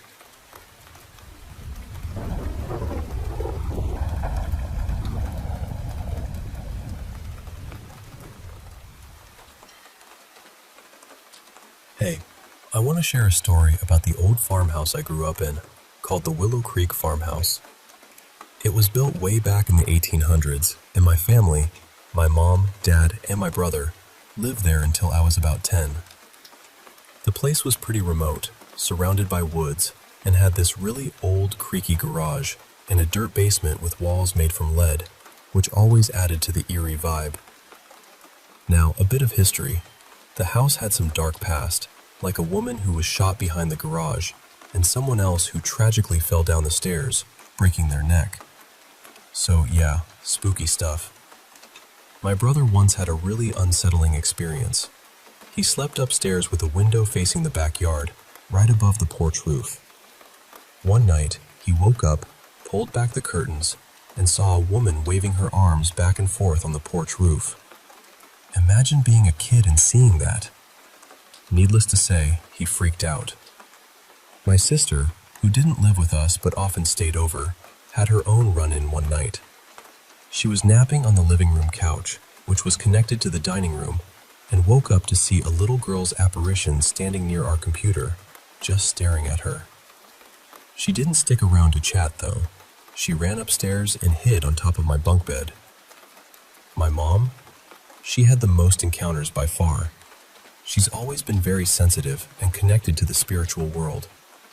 When we started packing up to move out, she felt like the spirits were upset with us. One morning, she woke up to a dark figure standing at the doorway of her room. She said it felt like it stared at her for minutes before suddenly leaping toward her and vanishing into thin air. That moment really stuck with her. What's strange is, growing up there, I never really felt alone, not in the usual sense. It was like the house had its own presence, sometimes comforting, sometimes unsettling. I'm still not sure if that was a good thing or a bad one, but it definitely shaped how I see the world around me.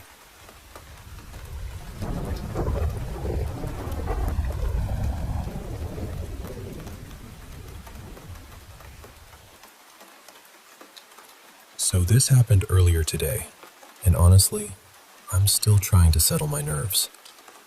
For some background, my friend has always said this house felt haunted, but nothing there had ever felt cruel or dangerous before. Strange, maybe. Heavy sometimes, but not like what we experienced today. She had also once told us that something seemed to follow her home from a well-known haunted place she visited. We thought it had been dealt with, cleansed, prayed over, whatever you want to call it. We really believed it was gone. My friend, I'll call her Kayla, used to live in this house with her grandparents. Her grandmother passed away, and recently her grandfather had to move out because he couldn't safely live on his own anymore. There was also this awful situation where a man from the neighborhood somehow convinced him to give up the house, which still makes me sick to think about. Anyway, today Kayla needed to stop by to grab some mail and see if there were any personal things left behind. It was me, Kayla, and her boyfriend, who I'll call Aaron. We had been hanging out for a few hours, and then we all drove over together. The moment Aaron and I stepped inside, we both got hit with this intense headache. It felt like pressure, almost like something was squeezing my head from both sides. I also felt pain behind my eyes, like I had been staring at a bright light for too long. Kayla seemed totally fine. She and I went toward the kitchen and dining area to look for the mail, while Aaron wandered through the house because he had this strong feeling that someone had broken in and might be staying there. He checked around, but he didn't find anyone. While we were in the dining room, I kept staring at one corner. I don't even know how to explain it. I didn't want to look at it, but my eyes kept going back there. Even when I forced myself to look away, I could still feel that corner sitting in my peripheral vision, like it was waiting for me to notice it again. After that, we all walked through the house together, checking for furniture or anything Kayla might need to take. Eventually, we reached the back bedroom, which had been her grandmother's room. That was when things got worse. Erin and I both started feeling really hot. The headaches intensified, and my vision started to feel wrong, almost like it was slipping or blurring around the edges. Erin got quiet and then told us something that made my stomach drop. He said he didn't remember walking around parts of the house. He said it felt like he blinked and suddenly found himself somewhere else, with no memory of actually getting there. That was enough for me. I walked out of the house because I couldn't handle the feeling anymore. It felt hard to breathe in there, like the air was too thick. As soon as I stepped outside, I felt better. Instantly, the pressure lifted, my breathing eased up, and I felt like myself again. Kayla and Erin stayed inside a little longer, still looking around. I stood in the front yard, staring through the house, and even from outside, my eyes kept dragging back toward that dining room corner. When they finally came out, we started comparing what we had felt. Erin and I had both experienced the headaches, the heat, the pressure, and that awful heavy feeling. Kayla said she felt completely normal the entire time. Then I mentioned the corner. That was when Kayla told me there had always been a spirit in the house, and according to her grandmother, it stayed in that corner. Her grandmother used to communicate with it. After that, they drove me home. Erin still seemed uneasy, so I went inside to grab him some water. When he stepped out of the car, he immediately said he felt better. Then something even stranger happened. Erin and I were standing near the driver's side of the car, and Kayla was sitting inside on the passenger side. When she got out and walked over to us, both Erin and I started feeling sick again. The pressure came back. The uneasiness came back. But the second she moved back to the other side of the car, we both felt better again. That was when we started thinking maybe something had attached itself to her. I told her she should go back to the house and tell whatever it was to leave her alone and stay there. She ended up going back with a neighbor. They cleansed the doorway, and Kayla firmly told the spirit it was not welcome near her, her friends, or anywhere outside that house. Later, she called me and said Erin felt better almost right away. He wasn't afraid to be near her anymore, and that awful feeling seemed to be gone.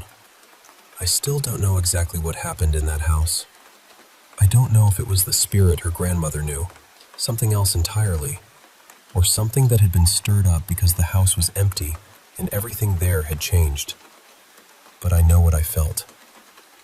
And I know Erin felt it too.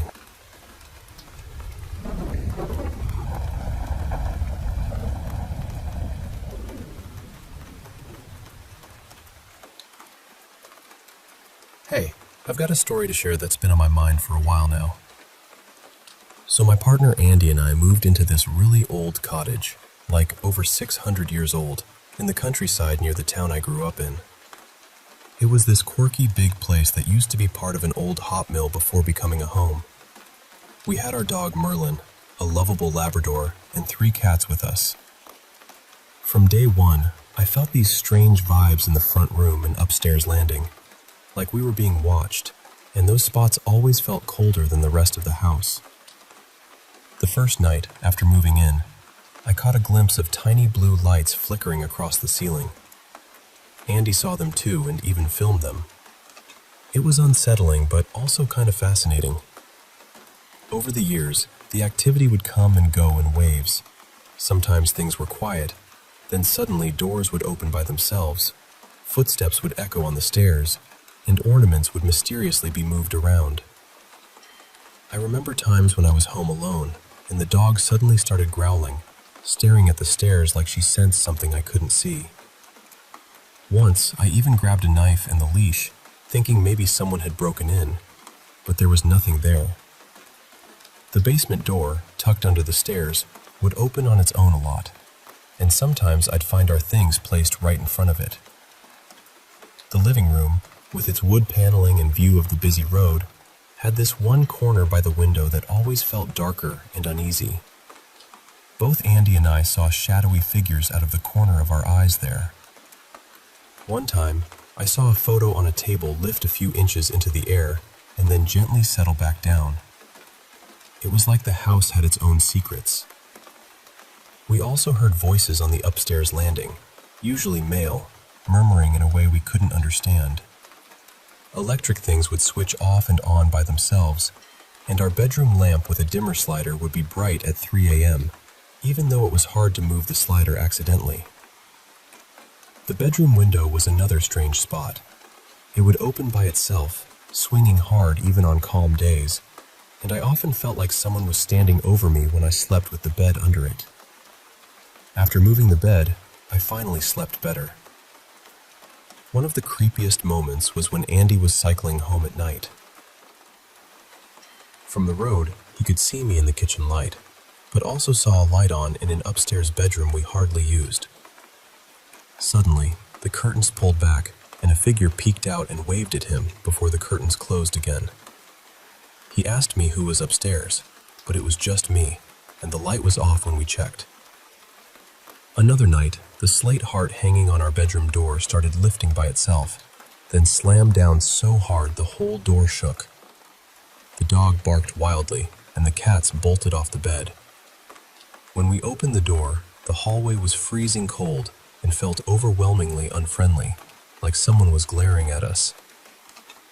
We ended up spending the night on the couch downstairs. There were so many little odd things, but despite looking into the history, we found no records of deaths or tragedies. The cottage was also in bad shape, damp and isolated, so we were relieved to move out. On our last day, while packing up with Andy's parents, there was this sudden loud crash in the front room, like a metal pan hitting the wall, and we didn't stick around after that. Living there was definitely an experience. It was a mix of spooky and strange, but also memorable in its own way. Thanks for listening to my tale.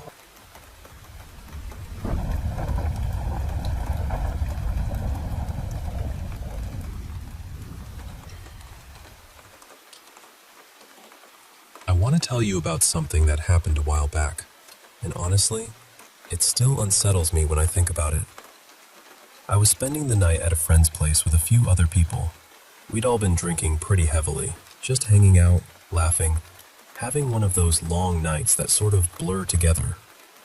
At some point near the end of the night, one of my friends, Mason, pulled out this ghost box he had. He was messing with it in private, trying to communicate with something, I guess. I didn't know exactly what happened then, but I could tell afterward that it really got to him. He looked shaken in a way I hadn't seen before. Eventually, everybody passed out, and I was drifting off too. I was still a little drunk, still foggy. Then, all at once, I heard the back door slam. Not creak, not shift, slam. And the thing is, that door was in the laundry room, and I knew it had been locked earlier. So the second I heard it, I snapped fully awake. It felt like every bit of alcohol left my system in an instant. My whole body went cold. You know that feeling when the air changes and your instincts start screaming before your mind catches up? That's exactly what it was like. I could feel that something else was in that house with me. So I got up and started walking toward the laundry room. As I got closer, I heard voices on the other side of the door. At first, I honestly thought maybe more people had shown up, or someone had woken up and gone in there. I grabbed this heavy wooden baton my friend kept near the wall, just in case, and I reached toward the handle. But right before I touched it, the floor creaked under me. The second that happened, everything on the other side went dead silent. And then I heard a woman's voice. Not just any voice either. It sounded like someone I recognized, a girl I'd gone to school with years earlier. Clear as day, she was trying to coax me into opening the door. Calm, familiar, almost gentle. And that's what scared me most. Because every part of me felt that whatever was behind that door wanted me to open it. I can't explain it any better than that. It was this deep, primal warning, like every survival instinct in my body had locked in at once. I knew, with absolute certainty that opening that door would have been a terrible mistake. So I started backing away slowly, and the moment I did, something slammed against the door from the inside. At the same time, my friend's dog, Rusty, came running over. He'd been asleep before that, but now he was right beside me, growling at the door and whining at me, almost like he was trying to warn me off.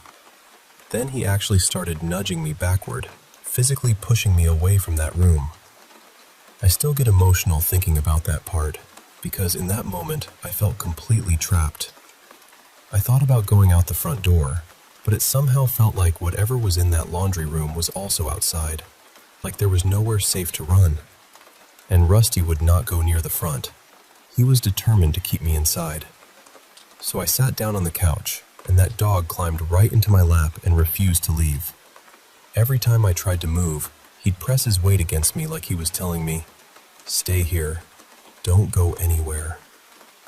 And while I was sitting there, I could still hear that woman's voice coming from the laundry room. On top of that, both bathroom doors in the hallway kept opening and closing by themselves, over and over. Not dramatically, just enough to make it worse somehow. At one point, I tried to calm myself down by meditating. I thought maybe if I slowed my breathing, I could get control of my fear. But that ended up making everything worse. The second I settled my mind, I could feel that presence even more strongly.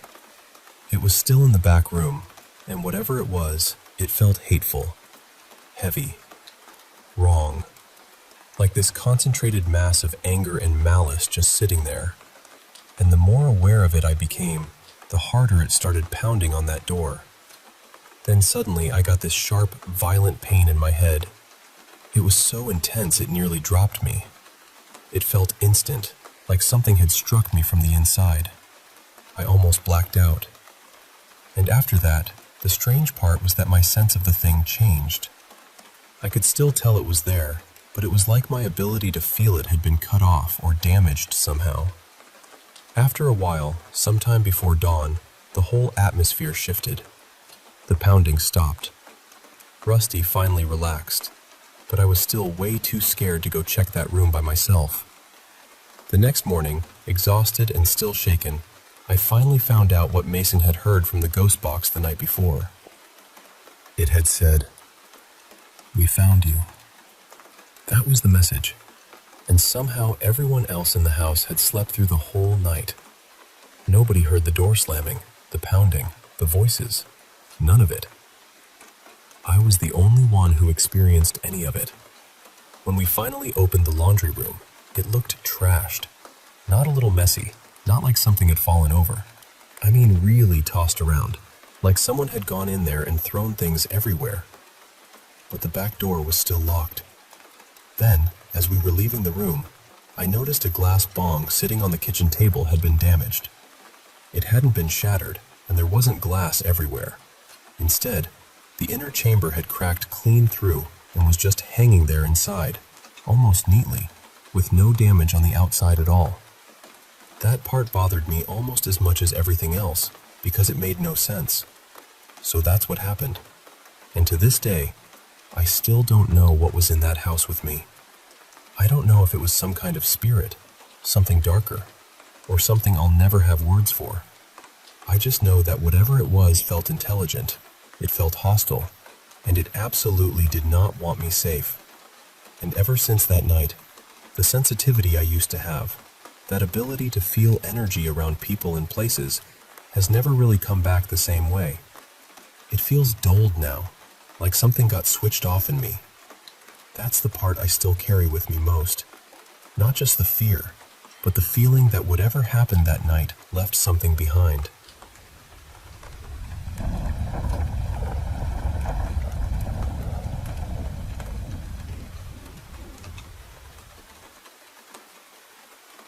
I want to tell you about something that happened to me back in October of 2002, when I was 14. Even now, after all these years, I can still see it so clearly. My relatives had just bought this huge old property, something like 500 acres, with a big house sitting in the middle of it. It also had indoor and outdoor horse arenas, which made the place feel even stranger somehow, like it had once been full of life and purpose. The house itself was massive, 4 levels if you counted the basement, and it badly needed work. My family planned to fix it up and rent it out, so we all got pulled in to help clean the place. What struck me the most when I first walked inside was that it didn't feel abandoned. It felt paused. The furniture was old, probably late 80s or early 90s, but everything was still in place, like someone had just stepped out for the afternoon and never came back. For a house that had supposedly been empty for years, it felt oddly warm. At one point, my aunt called out from the kitchen and told us girls that if we wanted anything, we should check the daughter's room upstairs. That was all my cousins needed to hear. They tore up the stairs like it was a race, and I followed right behind them. When I walked into that bedroom, I just stopped. There were ribbons, medals, trophies, framed photos, stuffed animals, all these signs of a real person, a girl who had clearly poured herself into the life she was building.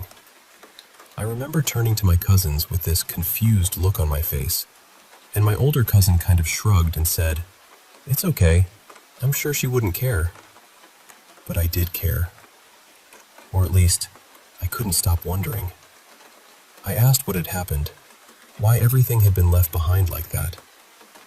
My youngest cousin, whose name I'll change a little here and call Sammy, told me the story. She said the family's daughter had been a talented competitive horse rider. Her parents had built so much of their life around her passion, the arenas, the land, all of it.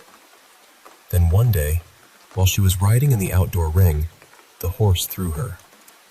She fell hard and hit her head on a large rock near the center of the arena. She died suddenly, and after that, her parents couldn't bear to stay. They left almost everything exactly as it was and disappeared from the house. That stayed with me. About a year later, the place had been completely redone.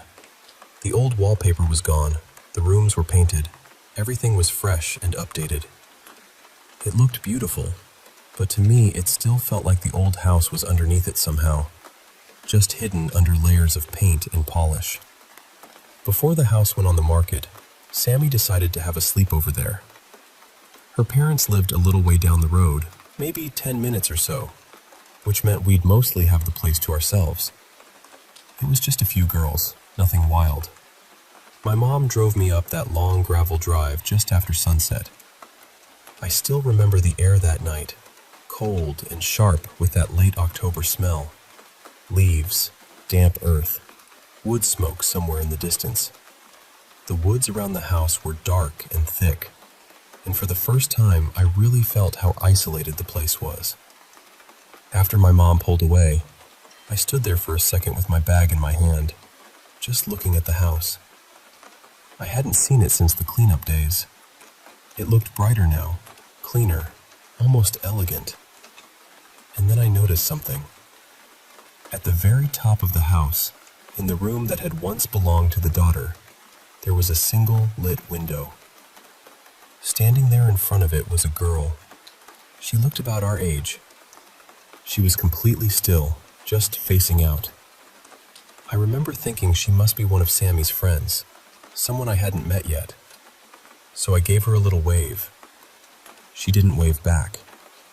She just stood there staring, and even from that distance, I could make out this heavy sadness in her face. It was the kind of expression that makes you feel strange right away, even if you can't explain why. I remember thinking, with that kind of sarcastic teenage attitude, well, she seems friendly. So I headed inside. The second I walked in, Sammy was bouncing around in the living room with music playing, and 2 other girls were laughing with her. The house felt loud and normal and full of life. Sammy ran over to hug me, and pretty soon we were all joking around, picking out snacks, arguing over which movie to watch. But after a little while, I realized something that made my stomach drop. The girl from the window wasn't there. So I asked Sammy. I said, "Where's your other friend? Is she okay?" She looked at me like I was speaking another language. "What other friend?" I told her I'd seen a girl upstairs, in the top window, watching me when I got there. And the second I said it, they all laughed. They thought I was trying to scare them. They were completely sure I had made it up. But I hadn't. I knew exactly what I saw. And standing there, in that newly renovated house, with all of them brushing it off, I suddenly didn't feel welcome there anymore. I felt like I had seen someone I wasn't supposed to see.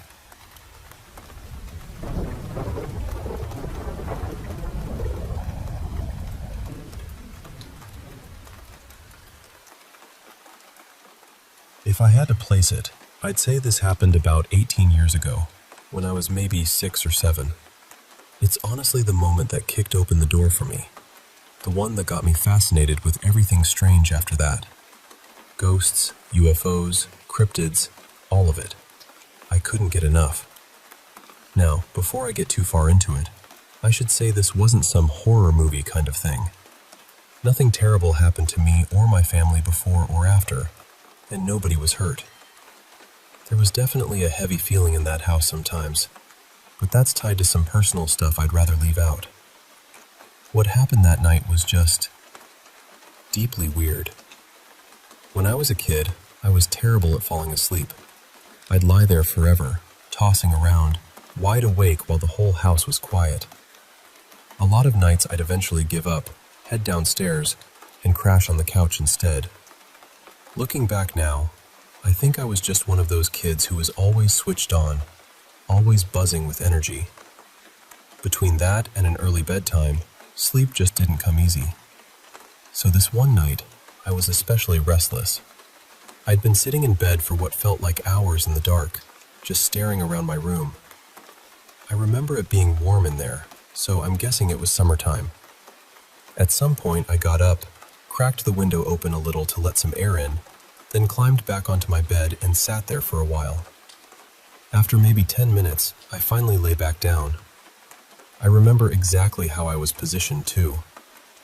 I was on my back, looking toward the foot of the bed, toward the doorway. Then I heard a noise.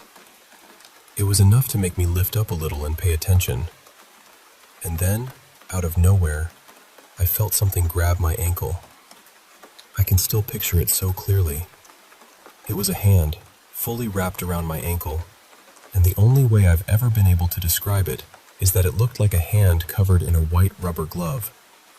Not translucent, not shadowy. Solid. Real. I felt it tighten around my leg, and right after that I heard a man's voice, clear as anything, say, "Go to sleep." The tone wasn't loud, but it was irritated, like whoever said it was fed up with me being awake. And then, just like that, it was gone. I watched the hand disappear right in front of me. It didn't run off or pull away. It just vanished. I froze. I lay back down and didn't move for the rest of the night. And no, I definitely didn't sleep. The next morning, I went downstairs and asked my dad if he'd come into my room during the night and told me to go to sleep. He said no. The reason I asked him first was because he worked with his hands and always had those white mechanic gloves around, so my brain was trying hard to make it make sense. After that, I asked my mom, my sister, and my brother. Every one of them said no. When they asked why I wanted to know, I told them what happened. I still remember the way they looked at me, just stunned. They asked if I'd seen a face or a whole person standing there. I told them no. There was no body, no face, nobody in the room at all. Just the hand. I even told my brother it looked kind of like that giant hand character from Super Smash Bros., which was the closest thing my kid brain could compare it to. My brother checked my ankle, and there was a little bruise there. I can't honestly say whether that came from what grabbed me, or if it was already there and I just hadn't noticed. But I can say this. That was the only time anything like that ever happened to me. And even now, After all these years, I can still hear that voice perfectly.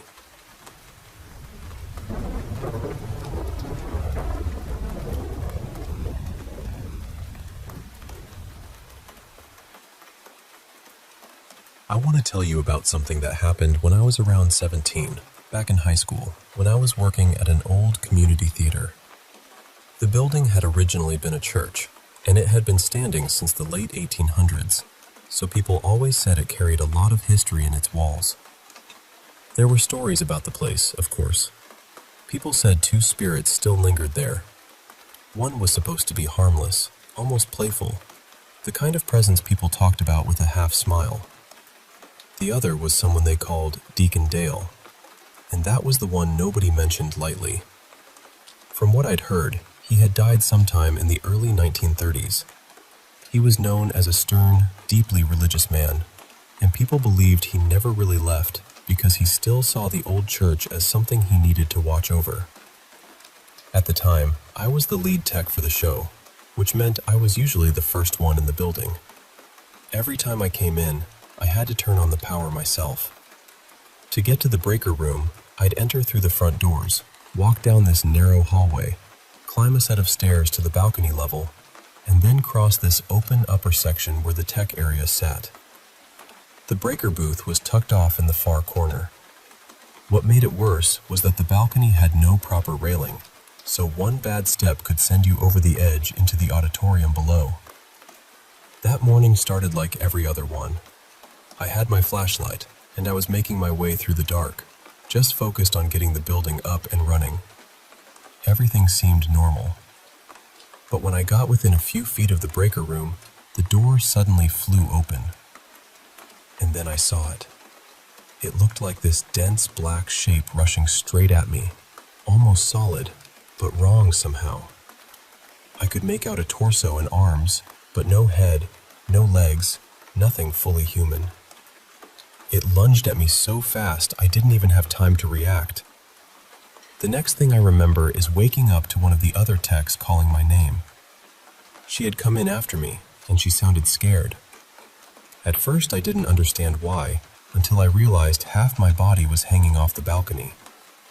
Most of my left side was dangling over open air above the auditorium floor. Somehow I'd ended up maybe 15 feet away from the breaker room, and I have never known how I got there. I was shaky, dizzy, and completely disoriented. Later, I found out nearly 2 hours had passed. 2 hours, just gone. I had this pounding headache, and my chest and shoulders were sore in a way that felt strangely specific, like someone had shoved me hard. I even had faint reddish marks across the sore spots. When I told a few people what had happened, they didn't hesitate. They were convinced Deacon Dale had attacked me. Some of them even acted uneasy around me afterward, like whatever had happened might have left something behind. Me, I mostly just tried to move on. I finished the day, kept working, and honestly never had another experience like that in the theater again. But that wasn't quite the end of it. A few weeks later, I was with a friend of mine who was really into reading people's energy. I wasn't sure what I believed, but I was curious, so I agreed to let her read mine. The second she put her hands over mine, her expression changed. Her whole face tightened, like she'd touched something that made her instantly uncomfortable. And because I was still a teenager and not nearly as wise as I should have been, I decided to joke around. Without moving at all, just in my mind, I imagined reaching out and touching her wrist. The moment I did, she screamed and jumped back from me. I mean, real fear. The kind that drains all the color out of someone's face. I had never seen her look at anyone like that. For the longest time, she wouldn't tell me what she felt. She just avoided the conversation completely. But eventually, she admitted that when she looked at me, she saw this dark aura around my body, almost like black fire. And when I touched her in my head, she said it felt like being burned with a red-hot iron. After that, she did some kind of protective Wiccan ritual because she didn't want it happening again. For months, she kept her distance from me and watched me with this nervous, guarded look, like she wasn't sure what might happen if I got too close. And that's the strange part. Since then, nothing else paranormal has happened to me.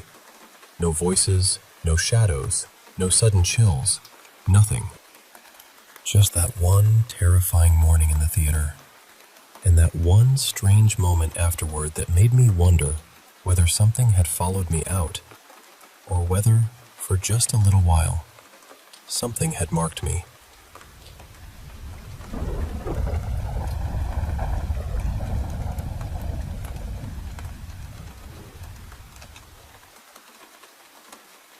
I want to tell you something that still gives me chills, even now. The apartment complex where I live is pretty old. It was built sometime in the 1970s, and there is this woman I know who has lived here on and off since the 1980s. I mention her because, strangely enough, she ended up being an important part of all this. I have been living in this complex for about 6 years. I started out in a one-bedroom, and then moved into the two-bedroom unit where my family and I live now. Nothing ever felt strange in the first apartment. Everything I am about to tell you only started after we moved into this unit. The first odd things happened with my daughter when she was still a baby, maybe around 6 months old. Every so often she would just stop whatever she was doing and stare at a certain spot in the room. At first I thought it was one of those random baby things, but then it kept happening. Before long, she was not just staring. She was smiling at whatever she saw, reaching out, waving, like she was greeting someone. Then, once she started talking, she began saying the name Georgie.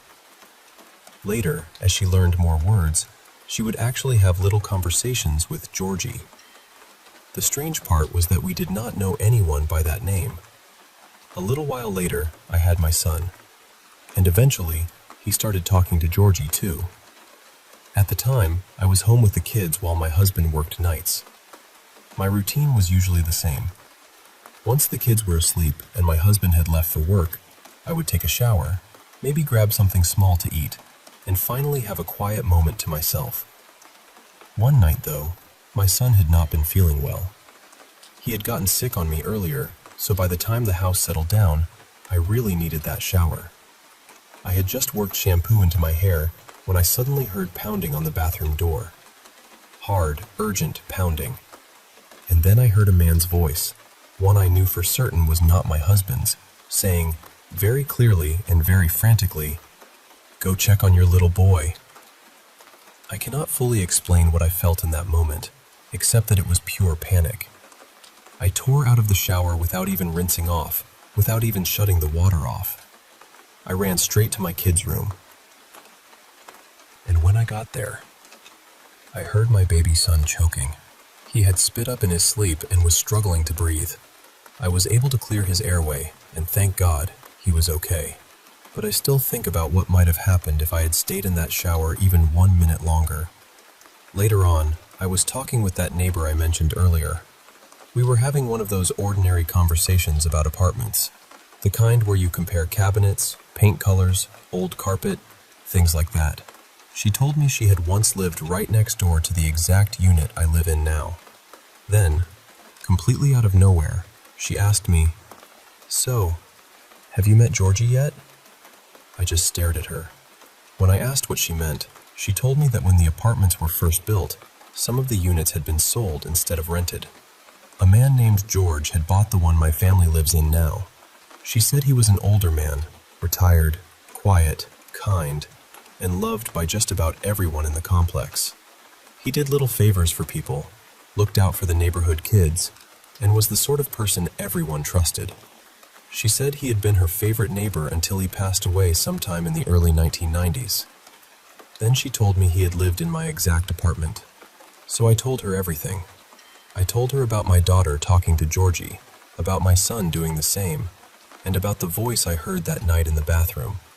She listened, smiled a little, and said, "That sounds just like him."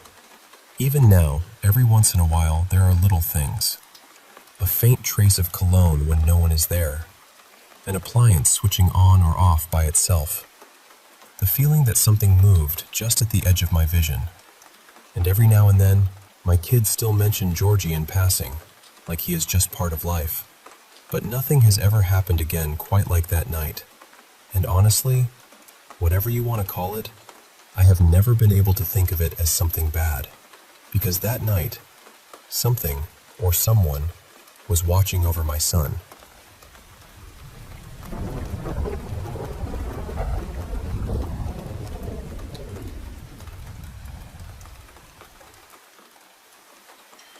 So, I need to tell you about something that happened to me tonight, because honestly, I am still trying to make sense of it. A little while ago, I moved my desk down into the basement for the summer. It gets brutally hot where I live, and the basement is way easier to keep cool, so it just made sense. It is unfinished, kind of cluttered, a little damp in that classic basement way, but it has never really bothered me. I have always felt completely fine down there. I am not the kind of person who scares easily, and I definitely do not go around believing in ghosts or anything like that. But tonight rattled me. Genuinely. I was on my computer talking to my friend Mason over Discord. Ever since the pandemic, we have had this habit of chatting with screen share and webcams on. It started as a way to feel a little less isolated back then, and somehow it just stuck. So we are talking like normal, and out of nowhere I hear a voice from one of the rooms beside me. Clear as day. I cannot remember exactly what it said now, but I know I heard someone speak. Not a creak, not the house settling. A voice. It hit me so fast that I immediately thought someone had gotten into the house. I paused the conversation right away, and Mason could tell from my face that something was wrong, because I am usually not exactly the jumpy type. I told him, "Hang on a second, I just heard someone in the next room." He got serious immediately and said he thought he had heard something through my mic too. I told him to stay on the call, and half joking, half not, I said if anything went sideways, he might need to call the cops. So I left the mic on and got up to check. The basement is still in that awkward in-between phase because I have been trying to fix it up. Just yesterday I finished insulating part of it, and I am getting ready to move on to drywall. There is stuff everywhere. Tools, boxes, random supplies. I grabbed this wide push broom to use as a makeshift weapon, because if somebody really was down there, I was not about to walk in empty-handed. As I am moving through the basement, I trip over something, drop a loud swear, and I hear Mason through my speakers asking, "You good?" I yell back, "Yeah, I'm fine." I have these Logitech speakers down there, so I could hear him from pretty much anywhere in the basement. It only took a minute or two to check the whole area, and of course, nobody was there. No one. And if someone had been there, I do not see how they could have left. The basement door closes ridiculously slowly, and if you try to shut it faster, it makes a ton of noise. But when I checked it, it was fully shut and locked. So I tried to talk myself down. I figured maybe some bird outside made a weird noise, and my brain turned it into speech in the middle of conversation. That felt reasonable enough. Weird, sure, but explainable. So I started heading back to my desk. On the way back, I heard Mason ask me whether I liked Final Fantasy VIII. Totally random question, but not impossible for him to ask. So I answered, "That's out of nowhere, but honestly, no." I thought the combat was kind of overcomplicated. 9 though? Loved it. By then, I was sitting back down, thinking everything had settled. And that is when it got worse. A lot worse. Mason suddenly says, "Tell your sister I said hi, by the way." Now, he knows my family well enough. We have been friends a long time, even if our friendship mostly lives online. So at first, I just brushed it off and said something like, "Yeah, sure, next time I see her." Then I teased him a little, made a joke that he had no chance with her anyway, and he laughed and yelled a playful hello through my speakers, like he expected her to hear him. That is when I stopped and said, "Wait, my sister isn't here." And I was not joking. I was alone in the house. It was around 1 in the morning. There was absolutely no reason for her to be there. Mason got confused immediately. He said he had heard me talking to her. Not just heard a voice, heard a conversation. He said the two of us were talking about a 3D print I was working on, and that she said she thought it would come out better if I printed it on its side. I just sat there staring, because none of that had happened. I told him he must have had a video open somewhere, or maybe heard something in the background from somewhere else, because the only thing I had said while I was away from the desk was answering him about Final Fantasy VIII. And then he said, "I never asked you about Final Fantasy VIII." That was the moment where everything in me went cold. He said while I was gone, he thought the voice I heard must have been my sister, and once he heard me talking to her, he relaxed and just waited for me to come back. Meanwhile, I was standing there telling him that conversation never happened. Then we both started doing that ridiculous back and forth, where each of us is absolutely convinced the other one is messing with them. But then I asked him, "Did you hear anything I said about Final Fantasy VIII?" And he said no, not a word. He said he was just sitting there waiting for me to finish talking to my sister. That should have been the end of it, maybe just a misunderstanding, except for one detail that made my stomach drop. I asked him, "How did you know I had a 3D printer?" Because I bought one a few weeks ago, and I had not told him. I had not told any of my friends yet, actually. Life has been chaotic, and it just never came up. He said he only mentioned it because he heard me and my sister talking about it. That is the part I cannot explain. At all. So I grabbed my phone, switched Discord over to that, and started walking him around the basement on camera.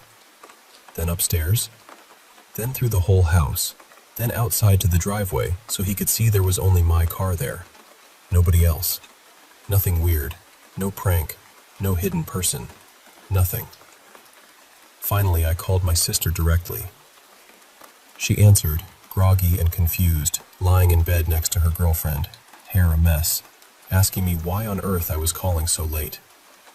She said hi to Mason, and the second he heard her voice, he got even more freaked out, because now he knew for sure she had not been in my house. I told her not to worry about it, that I just needed to make sure she was okay, and I would explain later. Then we hung up. After that, Mason and I just kind of sat there in silence for a minute, both trying to process it. Eventually, I told him I thought that was probably our sign to call it a night. We said goodnight, and that was that. But I did not move from my desk for another 10 minutes. I just sat there, staring, trying to line up the facts in a way that made sense. Maybe the first voice was nothing. Fine, I can buy that. Maybe I misheard some sound outside. But how did Mason know about the printer? He could not have known. My sister had been over earlier that day to pick up some tomato seedlings for her and her partner's garden, sure. But we never talked about the printer. Not once. And when I called her later, she was clearly asleep. So if nobody was lying, and I really do not think anyone was, then what exactly happened? Because I know what I heard. I heard a voice in the next room. I heard Mason ask me about Final Fantasy VIII. And I believe he heard me talking to my sister about a 3D print that, somehow, he should not even have known existed. I am not someone who usually questions my own mind like this.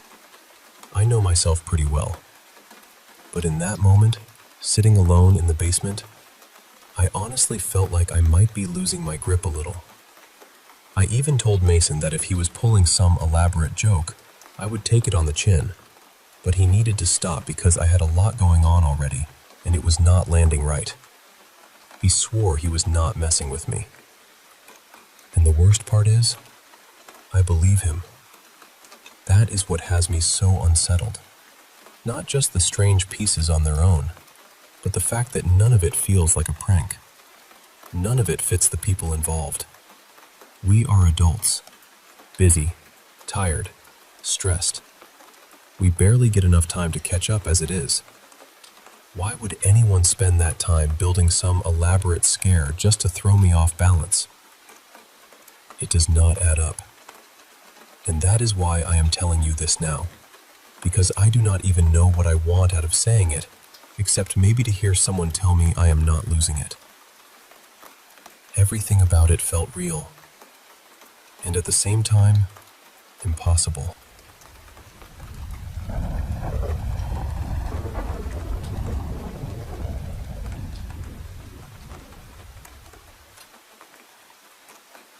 I need to tell you what happened, because I still do not really know what to make of it. A little while back, I told a story about hearing a voice in my basement, and even a friend of mine heard it through Discord. That was creepy enough, but this felt different. This is the first time since moving into this house that I have honestly felt afraid to be here by myself. I live in a quiet neighborhood. It is not perfect, but it is the kind of place where everybody kind of knows everybody. A few of the neighbors can be a little rough around the edges, sure, but I have never truly felt unsafe around them. I have even loaned out tools before, and they always brought them back. So after that earlier weird experience, I told myself not to spiral. I let a couple of neighbors know that if they noticed anything strange around my place, to give me a heads up. Nothing dramatic, just a casual, "Hey, keep an eye out." Then one night, sometime around midnight, the older woman next door texted me. She said, "I just saw a really tall man go into your basement, so I wanted to let you know." At first, I brushed it off. I was literally in the basement at that moment, sitting at my desk, playing a game, completely alone. Nobody had opened the door. Nobody called out. Nothing. So I figured maybe she had seen a shadow, or maybe the darkness was playing tricks on her. About 30 minutes later, she texted me again. This time she said the man had come back out, walked toward the area near my camper, and then just disappeared. She said she tried to keep an eye on him, but he never came out the other side and never circled back. That was the moment my stomach dropped a little. I paused the game and looked around the basement. Nothing was out of place. I had been doing some drywall work, so there was dust all over the floor, little patches of putty, sanding mess, all of that. I could see my own footprints from my Crocs, but there was nothing else. No extra marks, no sign that anyone had walked through there, no stolen tools, nothing. Unless somebody had floated across the room without touching the floor, I was alone. I decided I had had enough, and figured I would just go next door for a bit, talk to her in person, calm myself down, maybe get a clearer idea of what she thought she saw. But when I tried to leave, the basement door would not open. Now, to explain that, the basement entrance is outside the house, and the door has always been a little annoying. It closes slowly, and from the outside, you have to pull it shut properly, then slide the bolt, and if I'm leaving for a while, I use a padlock. But all of that is done from the outside. The lock itself was sitting beside me in the basement, which meant it should have opened easily from where I was. It would not budge. That had never happened before. I have lived in this house since I was a teenager. My parents sold it to me when they retired, and I know how lucky I am for that. In all those years, that door had never jammed like that. So I climbed out through one of the small basement windows instead, went around to check the door from the outside, and it opened completely fine. That was strange enough, but I was still trying to be rational.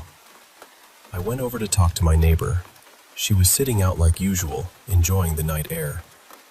She told me she had seen a tall guy dressed in dark clothes walk up to the basement door, pause there for a moment, duck slightly to go in, and then vanish from view.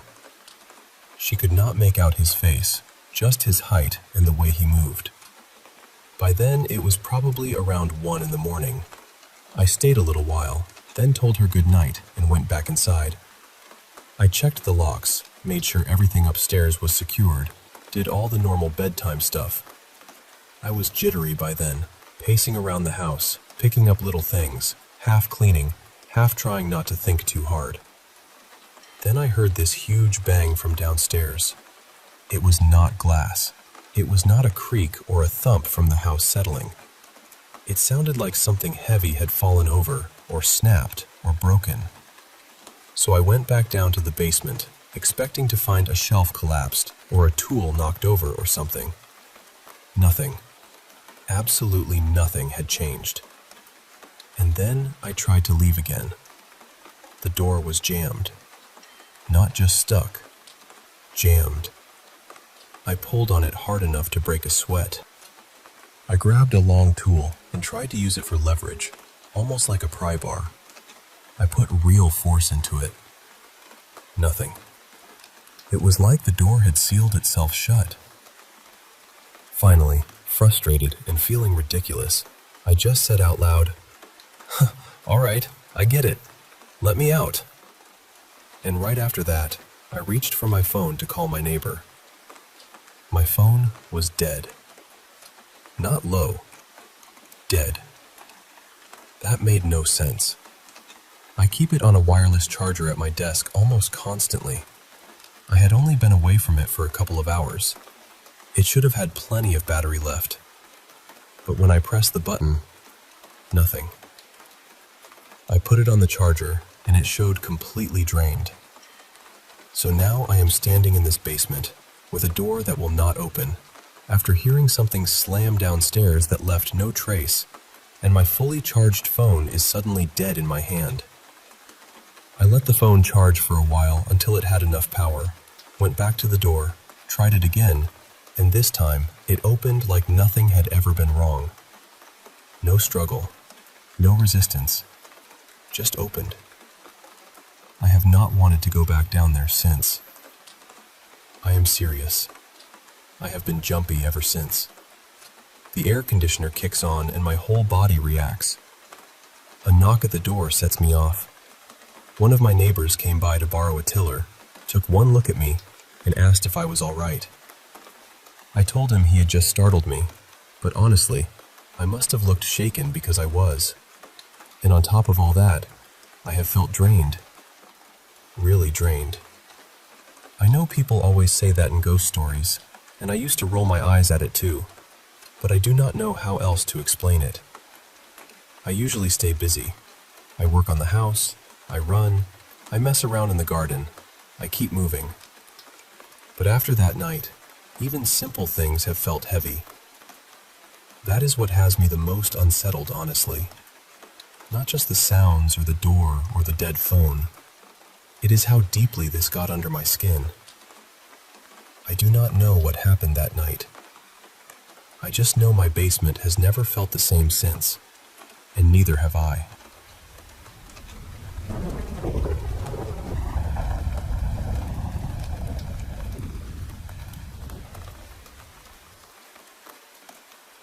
So, for a bit of context, my grandma lives in a downstairs suite.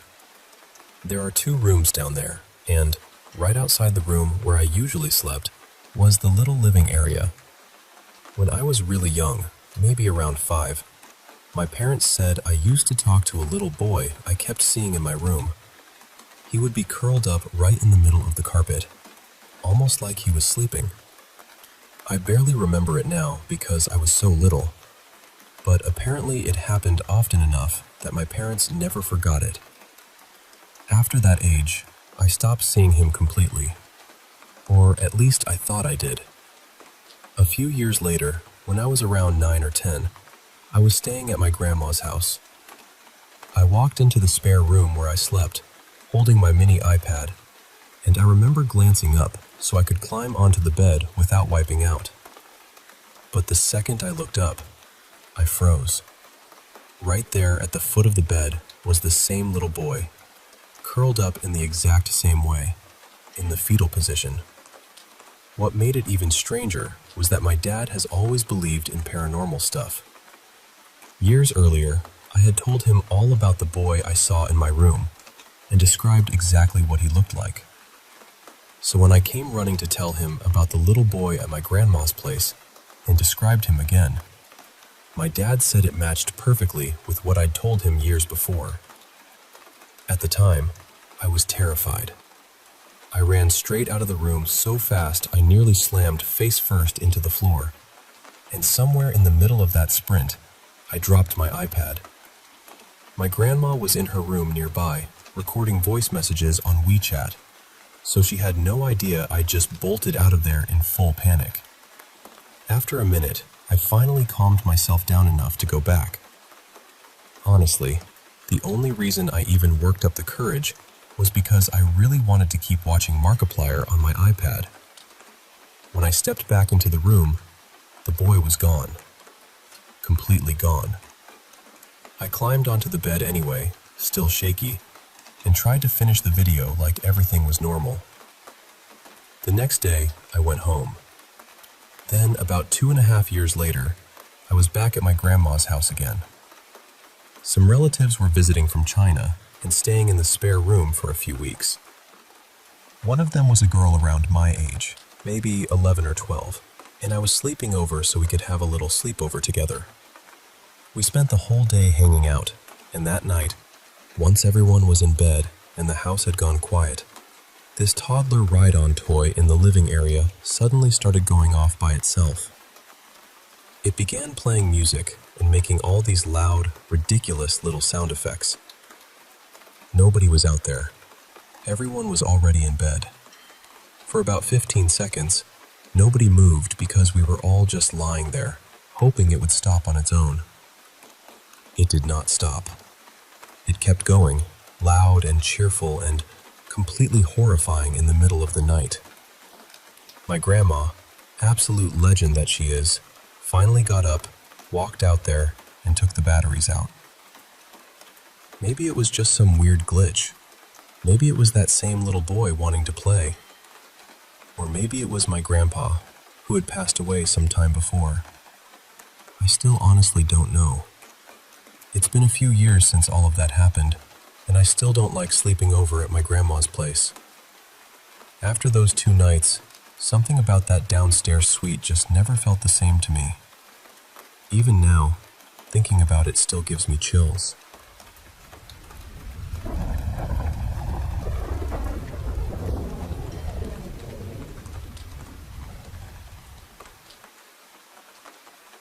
So, let me tell you about this house we bought.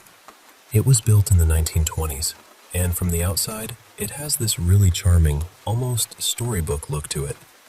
It's technically 3 stories, and most of the strange things have happened in the basement, where my girlfriend, Lena, and I stay, though not everything has been limited to that part of the house. The basement is basically its own little apartment.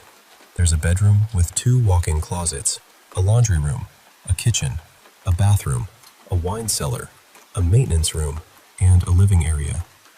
When we first moved in with her mom, Lena and I had that whole downstairs space to ourselves. And yes, before anyone says it, we do own part of the house too, so nobody needs to crack the basement jokes. Anyway, the very first night after moving in, both of us had night terrors. We each saw what looked like an elderly woman in white walking in front of the bed. It really got under our skin, but we tried to brush it off and tell ourselves it was probably just stress from the move. A few nights later, we were unpacking more stuff in one of the walk-in closets. While we were standing there organizing, both of us heard whispering right by our ears. Lena didn't say anything at first, but I remember asking, "Did you just hear that?" and then trying to repeat the sound out loud. The second I did, she looked at me completely shaken, because it matched exactly what she had heard too. Maybe a month or so later, we started hearing shuffling upstairs. It sounded like someone slowly walking around in slippers. Her mom wasn't home, so my first thought was that someone had gotten in. The place is old, and honestly, I figured it wouldn't be hard for someone to break in if they wanted to. But the alarms hadn't gone off, and neither had the glass break sensors. So I grabbed my handgun and went upstairs to check. When I got near the stairs leading to the 3rd floor, I could hear the shuffling right beside me. It sounded like it was going up the stairs, step by step, and then it just stopped at the top. The same thing happened again the next day. By then, I was pretty convinced something was off in that house. Lena felt it too. We tried looking into the history of the place and the people who had lived there before us, but we never found much. Maybe we weren't searching the right way. I don't know. Another night, Lena and I were in the living room doing dry fire training. It was late, probably around 1 in the morning, and her mom was out of town for the weekend. I'm very serious about firearm safety, so I always check everything multiple times. Make sure the gun is unloaded, the magazines are empty, and all live ammo is in another room before we start. We were just practicing drills, and Lena was timing me, when suddenly, she heard someone whisper right next to her ear. "Be careful." I didn't hear it myself, but when she told me, my heart dropped. My first thought was that someone had broken into the house and was whispering to somebody else nearby. I grabbed her and moved us into another room because that's where my mind went immediately. But once she explained that it sounded like it was right beside her, not coming from outside or down the hall, I calmed down a little. Still, it left both of us rattled.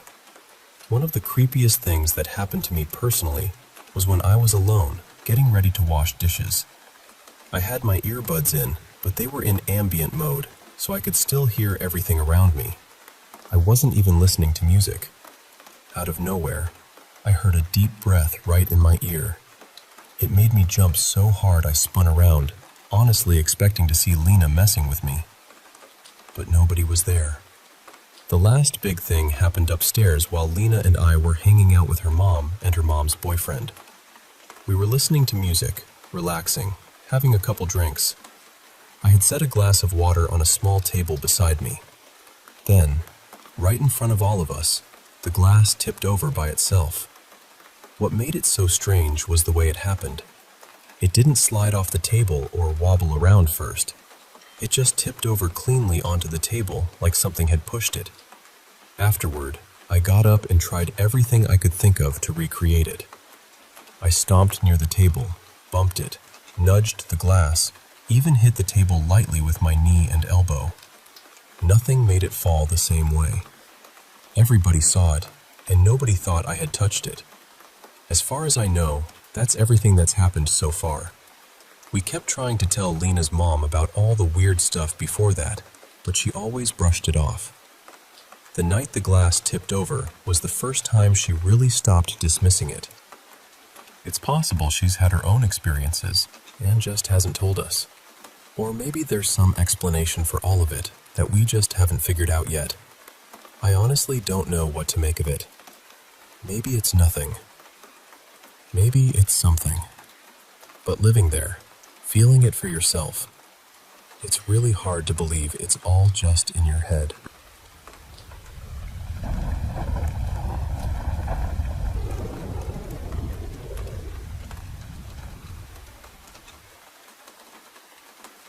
So, my husband and I had just bought our first house, and it honestly felt like stepping into another lifetime.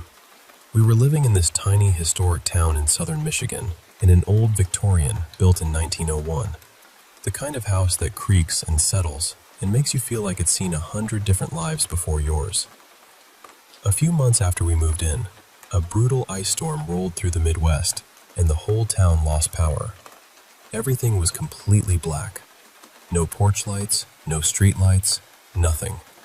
Just this eerie, heavy darkness. My husband's cousin, I'll call her Mara, lives across the street and a few houses down from us. Our house sits up on a hill, so from the second-floor bedroom, you can see straight down her long, sloping street. That night, Mara was home alone because her kids were with their dad, and she texted me saying she felt really unsettled sitting there in the dark by herself. So my husband said he'd go get her and bring her back to our place. Now, one of his hobbies is collecting these high-end remote control cars, and a few of them have these surprisingly bright headlights. Since the whole neighborhood was pitch black, he took one with him and walked it along beside him like this tiny, glowing escort. The kids and I were upstairs watching from the bedroom window, laughing because the little car was lighting up the street in the weirdest, most ridiculous way. And then, I saw something that made the whole mood change instantly. As he got across the street, I noticed the shadow of a tall, slender man walking near him. He was a few steps behind my husband, but clearly there. Not vague, not maybe, Not sort of. I saw him. I remember saying to my kids, "Who's that walking with Dad?" My husband passed behind this huge tree for a second, and my daughter looked at me and said, "What guy?" So I told her, "Wait, just wait till he comes out from behind the tree. You'll see him." A second later, my husband came back into view, and then right after him, there he was again. The same man. Tall, lean, unmistakable. I looked at my daughter and said, "See, there he is." And she said, "Oh, yeah, who is that?" That's the part that has stayed with me, because for that brief moment, it wasn't just me. She saw him too. We stood there, watching the two of them move down the street together, trying to figure out who this could possibly be. We had only recently moved there from over an hour away, and we didn't know anyone yet besides Mara and her kids. I remember trying to make it make sense. Maybe it was a neighbor. Maybe somebody had come outside because of the outage. Maybe they were curious about the RC car.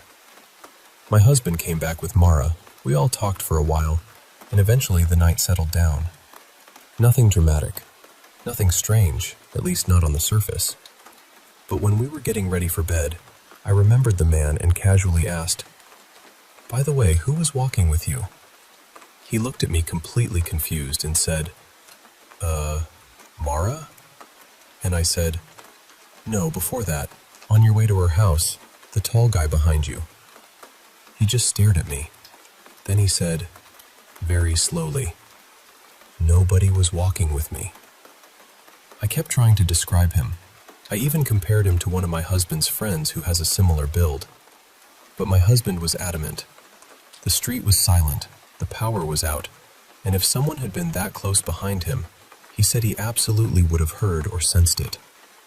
But I know what I saw. I still know what I saw.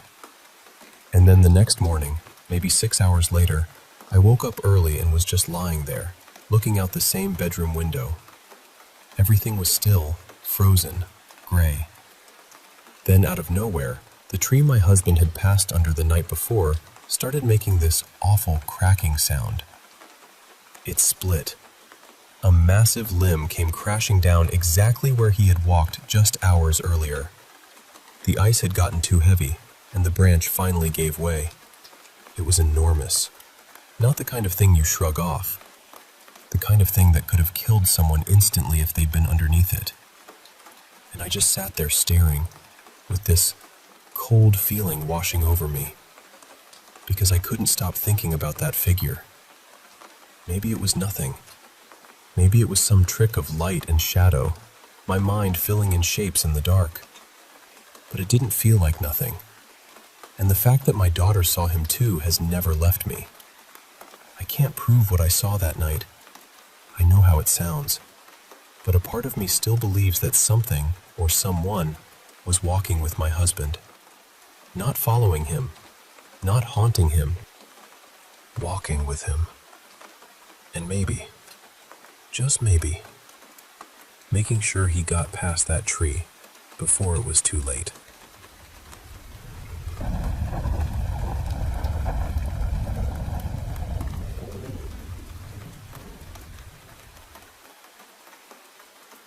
Before I tell you what happened that night, you need to know how close I was to my grandmother.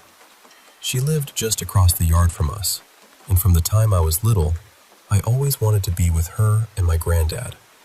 Their place felt like home in a way nothing else ever quite did. My granddad passed away in 2012. By then, I was already living with my grandparents because things at home had become difficult after my mom remarried. So for a long time, my grandmother was more than just my grandma. She was comfort, stability, and love. She helped hold me together. Then in January of 2020, we lost her suddenly. It all happened so fast. She'd had this strange cough and wheeze for several days, and right before she finally agreed to let my aunt take her to the hospital, she called out my aunt's name, stared off into space, and collapsed in the bathroom. My aunt caught her, but that was it. It was one of those moments that never leaves you. And at the time, I thought that loss alone was more than enough for 1 year. I had no idea worse was still coming. By then, my own life was already in chaos. I'd moved out, gotten married, and started building a life with my husband and kids. But the house we were living in turned out to have black mold. We lost nearly everything, including belongings we couldn't replace and the home business we were trying to keep afloat. We ended up living in a motorhome for a while, parking wherever we could and just trying to survive. Even after my grandmother died, I never felt like she was fully gone. She had helped me raise my first 3 children, twin boys and their little sister, in those early years before I moved out. She knew me as a mother before I even really knew myself. After she passed, I still felt her around me all the time. Sometimes I'd hear her in this way I can't fully explain. Not exactly in my ears, not exactly in my thoughts either. It was more like something between my mind and my heart. I'd be handling the kids or going through something ordinary, and I'd suddenly know exactly what she would have said. Then came October of that same year. I dreamed about her often after she died, but the dreams were always gentle. It always felt like she was just stopping by to see me. That night started out the same way. Peaceful, familiar, safe. And then it changed. Everything in the dream suddenly went dark. Not just dim, but black, heavy, terrifying. Then her face came right up to mine, and she was screaming at the top of her lungs. It shocked me so badly that I got stuck in sleep paralysis for a moment. I've dealt with sleep paralysis for years, so I knew how to fight my way out of it, and I managed to wake up. The second I did, my phone rang once. Just once. When I looked at it, I saw I had a voicemail from my mom. It was around 4 in the morning. I listened, and all I could hear was my brother screaming, "I'm so sorry," over and over. My mom was trying to comfort him, and he kept saying, "Mom, please don't touch me right now." There were other voices in the background too, strangers maybe, and the whole thing felt unreal. I hung up and called her back immediately. She told me to get to the hospital right away and meet my brother and sister there. She couldn't leave yet. Then she told me what had happened. My brother had come over to spend the night with his 2 children, his baby and his 4-year-old daughter. He was exhausted. He had recently become a single dad, and he was trying to manage work, a newborn, and his little girl, who was autistic, nonverbal, and full of energy. She was the kind of child who could get into anything in just seconds. That night, he had fallen asleep with the kids in the living room. My mom woke up sometime after 3 a.m. to the sound of him outside, screaming for his daughter. The house was in chaos. And without even thinking, my mom ran straight to my grandmother's pool. That's where she found her. She was in the water, close to the steps, in a place where it seemed like she should have been able to stand. We never understood exactly how it happened. The gate lock was gone and was never found. We assumed it must have fallen into the pool. No one has even drained it since. My mom can't bear it. She was the one who opened that gate and pulled her granddaughter out. My family had experience with emergencies. My mom had worked in childcare for years, and my grandmother had run an assisted living home for decades. We all knew CPR. We all knew what to do in a crisis. My mom tried everything she knew. Everything. But she couldn't bring her back. That loss shattered all of us. Since then, we moved closer to my mom, near my grandmother's old house. The pool is still there, untouched.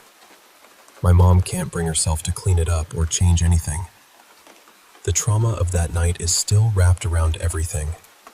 I did talk to a psychiatrist about all of this eventually. He told me that what I believe is probably a coping mechanism, something the mind does when you've had a deep bond with someone you've lost. He said it makes sense that I would feel my grandmother's presence because of how close we were. but I know what I experienced. I know what I felt. And I believe with everything in me that my grandmother, my Nana, woke me up that night. I believe she was trying to prepare me before the call came. People can explain it however they want. They can call it grief, trauma, memory, whatever makes sense to them. But to me, it was her. Our bond didn't end when she died. And that night, I truly believe she reached through whatever separates this world from the next, just to wake me up.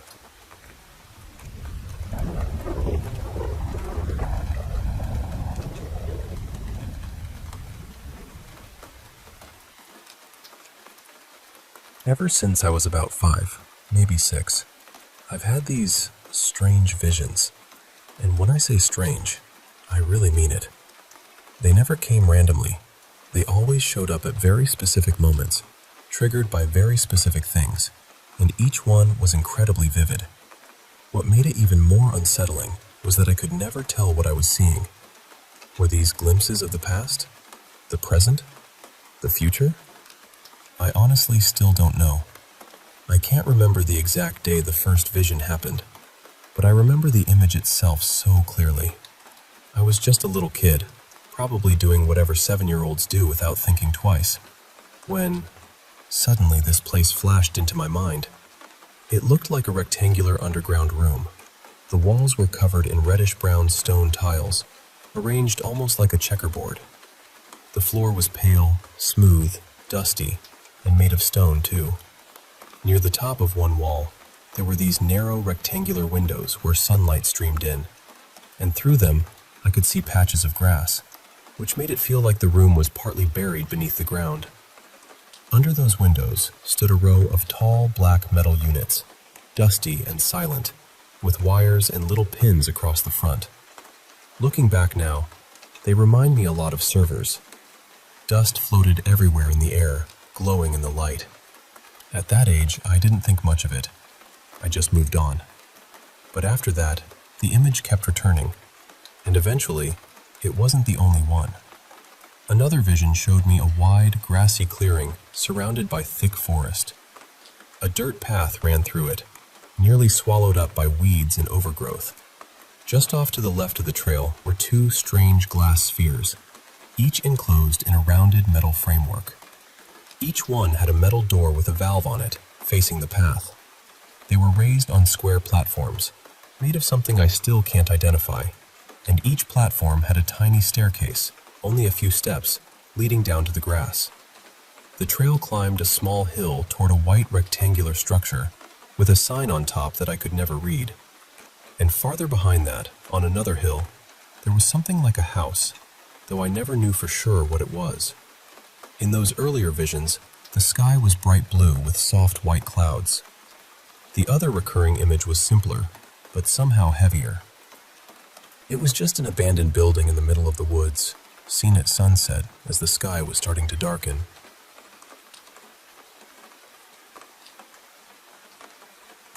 That one changed something in me.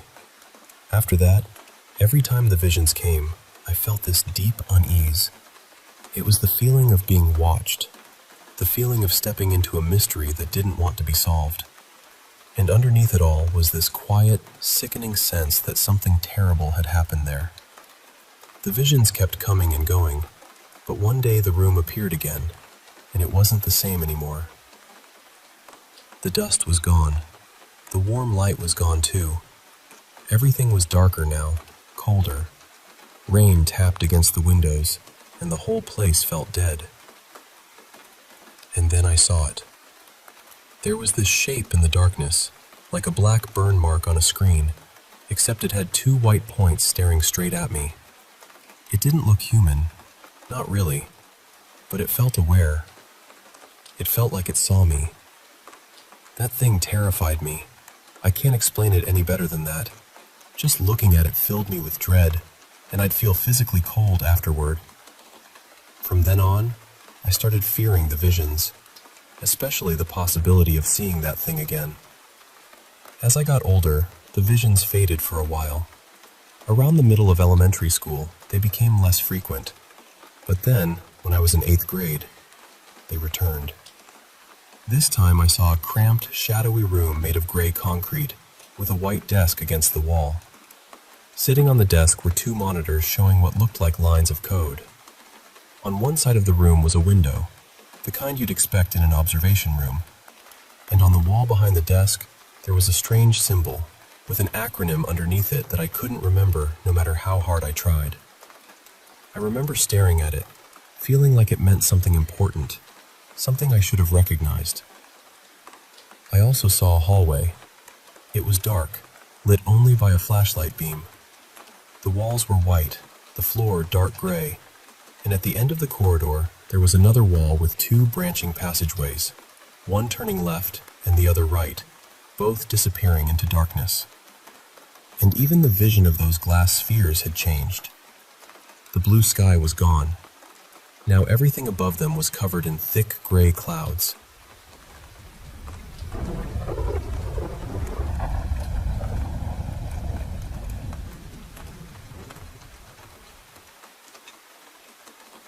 I still remember this one morning from when I was in elementary school. I cannot tell you my exact age, but I was young enough that getting ready for school still felt automatic, like I was just moving through the motions. My mom had already left for work before I woke up, which was normal back then since she was raising me on her own. I got dressed, made my breakfast, and sat down at the table to eat. We were living in a small trailer at the time, the kind with a narrow hallway running straight through it, with the bedrooms branching off. From where I was sitting, I could look directly down that hallway toward my room. Out of nowhere, I heard this loud bang come from inside my bedroom. It startled me so badly that I froze for a second. My first thought was that maybe my lava lamp had fallen over or something like that, so I started to stand up and go check. But before I could even get fully out of my chair, I saw something move.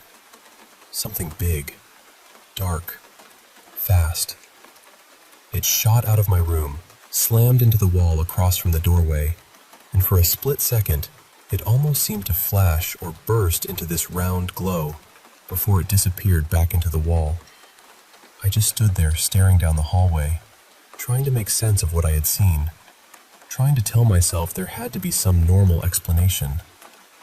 Then my phone rang and snapped me out of it.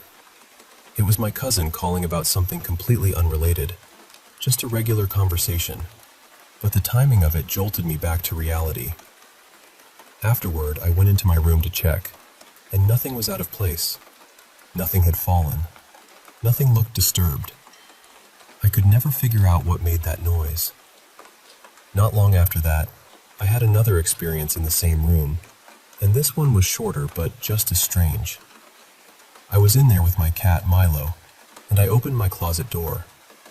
The second I did, this shadowy shape, almost like the outline of a cat, lunged at me from the hanging clothes. It vanished before it could reach me.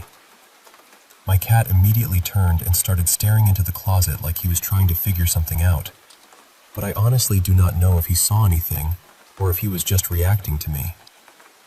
The one that stayed with me the most happened a few years later, in a different room. I had what I still call a dream, even now, because I cannot prove it was anything else.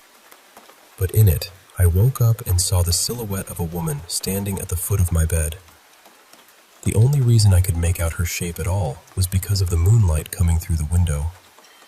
She had her hands around my ankles, pinning them down, and she was staring at me. I could not make out her face, just the outline of her body and the feeling of her being there. I do not remember being able to move much. I just remember feeling terrified, and then at some point, I must have fallen back asleep. I never felt physical pressure exactly, which is part of why I have always wondered if it was sleep paralysis. What made all of this harder to brush off was the stuff my family had heard over the years. My mom once told me that the first night she moved into that area with my dad, the two of them heard what she described as slow drumming outside, like ceremonial drums, getting closer and louder in the dark. One of her friend's kids also used to say he saw a native man standing at the tree line, just watching. I grew up in central Maine, and people in the area used to talk about there being native burial ground somewhere within a mile of our house. I never found proof of that myself, even though I spent a lot of time in those woods. The closest thing I ever saw were a few half-buried stones deeper in the trees, maybe half a mile out, but they did not look arranged in any obvious way. I also used to have incredibly vivid dreams when I was younger, the kind that felt too real and stayed with me all day. I do not get them nearly as often now, but back then it felt like the line between dreaming and waking was thinner than it should have been. Even now, I cannot tell you exactly what I saw. Maybe some of it had an explanation, maybe all of it did. But at the time, living through it, it felt real. And honestly, part of me still is not sure what to make of any of it.